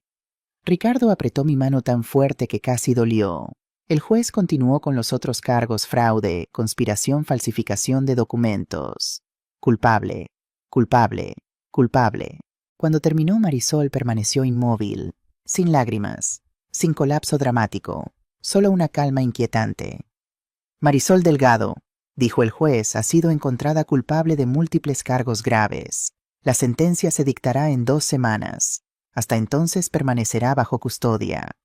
La sacaron. En el umbral se giró para mirarme una última vez. Sus labios formaron palabras silenciosas que pude leer claramente. Esto no termina. Pero sí terminaba. Ya había terminado. Afuera del tribunal los reporteros nos rodearon. Marcos manejó las preguntas mientras Ricardo y yo nos quedamos en segundo plano. Pero una reportera logró acercarse. Señora Vega, ¿cómo se siente?, pensé en la pregunta. ¿Cómo me sentía? Aliviada, dije honestamente. Triste por las familias que perdieron a sus seres queridos. Agradecida de estar viva y esperanzada de que mi hijo pueda comenzar a sanar ahora. ¿Algún consejo para otras personas en situaciones similares? Miré directamente a la cámara. Si algo se siente mal, probablemente lo está. Confíen en sus instintos. Busquen ayuda. Y sepan que no están solos, sin importar cuánto los hagan sentir así. 2 semanas después regresamos para la sentencia. El proceso fue más breve esta vez. La fiscal recomendó cadena perpetua sin libertad condicional. El abogado defensor pidió clemencia citando la infancia traumática de Marisol. El juez escuchó a ambos, luego habló. Marisol Delgado, sus crímenes son particularmente atroces porque se aprovechó de la confianza, de la vulnerabilidad del amor mismo. Manipuló a familiares para atacar a sus propios seres queridos. Asesinó a 2 mujeres inocentes y casi asesina a una tercera. Mientras que su historia personal genera simpatía, no excusa sus acciones. Hizo una pausa. Por los cargos de asesinato en primer grado y los cargos relacionados, la sentencio a cadena perpetua sin posibilidad de libertad condicional. Que Dios tenga piedad de su alma. El mazo golpeó. Final. Marisol fue llevada fuera. Esta vez no miró atrás. Javier Ruiz, que había testificado contra ella, recibió 20 años con posibilidad de libertad condicional después de 15. No justicia completa, pero algo. Santiago no recibió tiempo en prisión, pero sí 5 años de libertad condicional, 1000 horas de servicio comunitario y la obligación de pagar restitución. Más importante, perdió todo derecho a mi patrimonio. Lo reescribí de mi testamento dejando todo a Ricardo y a varias organizaciones benéficas que ayudan a víctimas de abuso. Santiago lo aceptó sin pelear. Lo merezco, había dicho. Y más. Tal vez algún día podríamos reconstruir algo, pero no hoy. Hoy necesitaba enfocarme en el hijo que me había protegido, no en el que me había traicionado. 6 meses después del juicio, Ricardo y yo estábamos sentados en la terraza de la villa mirando el amanecer sobre el Mediterráneo. Era febrero frío, pero claro, el tipo de mañana que te hace agradecer estar viva. Ricardo había engordado 15 kilos, peso saludable que había necesitado desesperadamente. Su rostro tenía color nuevamente. Sonreía más. Las pesadillas habían disminuido a 1 o 2 por mes en lugar de cada noche. Mamá, dijo de repente, he estado pensando en algo. Kemi, quiero hablar públicamente sobre lo que pasé, sobre el abuso, sobre cómo los hombres también pueden ser víctimas. Me giré para mirarlo. ¿Estás seguro? Será difícil. La gente puede ser cruel. Lo sé. Pero durante el juicio después de mi testimonio recibí docenas de mensajes de hombres que dijeron que mi historia los había ayudado a reconocer su propio abuso, que les había dado valor para pedir ayuda. Sus ojos brillaban con determinación. Si puedo ayudar aunque sea a una persona más, mamá, vale la pena. Entonces hazlo, dije poniéndome mi mano sobre la suya. Y estaré a tu lado en cada paso. Comenzó pequeño, una entrevista con un periódico local, luego un blog que rápidamente se volvió viral, luego invitaciones para hablar en conferencias sobre violencia doméstica. Ricardo encontró su voz, y al hacerlo encontró su propósito. Yo por mi parte me uní a la junta de una organización que ayuda a víctimas mayores de abuso financiero. Usé mi experiencia y mi dinero para ayudar a otros a protegerse de depredadores como Marisol. Isabel y yo nos hicimos aún más cercanas. Ella bromeaba que éramos el equipo de detective más improbable de España, una viuda y una ex policía resolviendo crímenes desde nuestras villas de playa. Santiago y yo comenzamos terapia familiar. Era lento, doloroso, pero estábamos avanzando. Él había cambiado, o tal vez finalmente había madurado. Estaba trabajando un empleo honesto, pagando sus deudas, reconstruyendo su vida paso a paso. No espero que me perdones, me había dicho en nuestra tercera sesión, pero espero que algún día puedas al menos no odiarme. Nunca te odié, respondí honestamente. Estaba herida, enojada, decepcionada, pero nunca odio. Eres mi hijo, Santiago, siempre lo serás. No era reconciliación completa, pero era un comienzo. Ricardo se casó nuevamente. Una boda pequeña e íntima en mi villa frente al mar. Su nueva esposa Carmen era profesora de primaria, amable, paciente, con una risa que iluminaba habitaciones. Nada como Marisol. Los vi intercambiar votos, vi las lágrimas de felicidad en los ojos de mi hijo, y supe que había sanado. Tal vez no completamente, las heridas así nunca sanan del todo, pero suficiente para amar de nuevo, confiar de nuevo, vivir de nuevo. Santiago fue padrino. Él y Ricardo habían reconstruido su relación volviéndose más cercanos de lo que habían sido en años. Me había tomado más tiempo a mí perdonar a Santiago, pero eventualmente llegué allí. La vida era demasiado corta para cargar rencores, y él había probado su cambio con acciones, no solo palabras. En mi discurso durante la recepción miré a mis dos hijos, ambos hombres adultos, ahora ambos habiendo pasado por sus propias batallas, y sentí una gratitud abrumadora. Hay una lección que aprendí en los últimos años, dije a los invitados reunidos. El mal existe. Hay personas que buscarán hacernos daño, aprovecharse de nuestra amabilidad, nuestro amor, nuestra confianza. Pero también hay bondad. Hay personas como Isabel, como Marcos, como el detective García, que pelean por los vulnerables. Y hay resiliencia en todos nosotros que no sabíamos que teníamos hasta que nos vemos forzados a encontrarla. Levanté mi copa. A Ricardo y Carmen, a nuevos comienzos, a segundas oportunidades, a la familia que elegimos y la familia que amamos, y a la fuerza que encontramos cuando no tenemos otra opción. Salud. El brindis resonó a través de la terraza sobre el mar hacia el futuro. Esa noche, después de que los invitados se fueran, me senté sola en el balcón con una copa de vino. Las estrellas brillaban sobre el Mediterráneo, las mismas estrellas que Javier y yo solíamos mirar juntos en este mismo lugar. Lo hicimos bien con ellos, susurré hacia el cielo. A pesar de todo, criamos buenos hombres. El viento sopló suavemente como una caricia de respuesta. Sonreí, bebí mi vino y me permití sentir algo que había olvidado durante los años oscuros del duelo y el trauma reciente: paz. Verdadera, profunda, merecida paz. Tenía 64 años. Mi cabello estaba completamente gris ahora. Mi cuerpo tenía las marcas del tiempo. Pero mi espíritu era más fuerte de lo que jamás había sido, porque había peleado una batalla que muchos no sobreviven. Había protegido a mi hijo de un monstruo. Había enfrentado la traición, el miedo, la amenaza de muerte misma, y había ganado, no porque fuera especial o poderosa, sino porque cuando importó, cuando todo estaba en riesgo, elegí no ser víctima, elegí pelear, y esa elección marcó toda la diferencia. Mi teléfono vibró, un mensaje de Ricardo. Gracias, mamá, por todo, te amo. Respondí, te amo también, hijo, siempre. Terminé mi vino, miré el mar una última vez y entré a la casa. Mi casa, segura, protegida, mía. Mañana sería otro día. Habría nuevos desafíos, nuevas alegrías, nueva vida por vivir.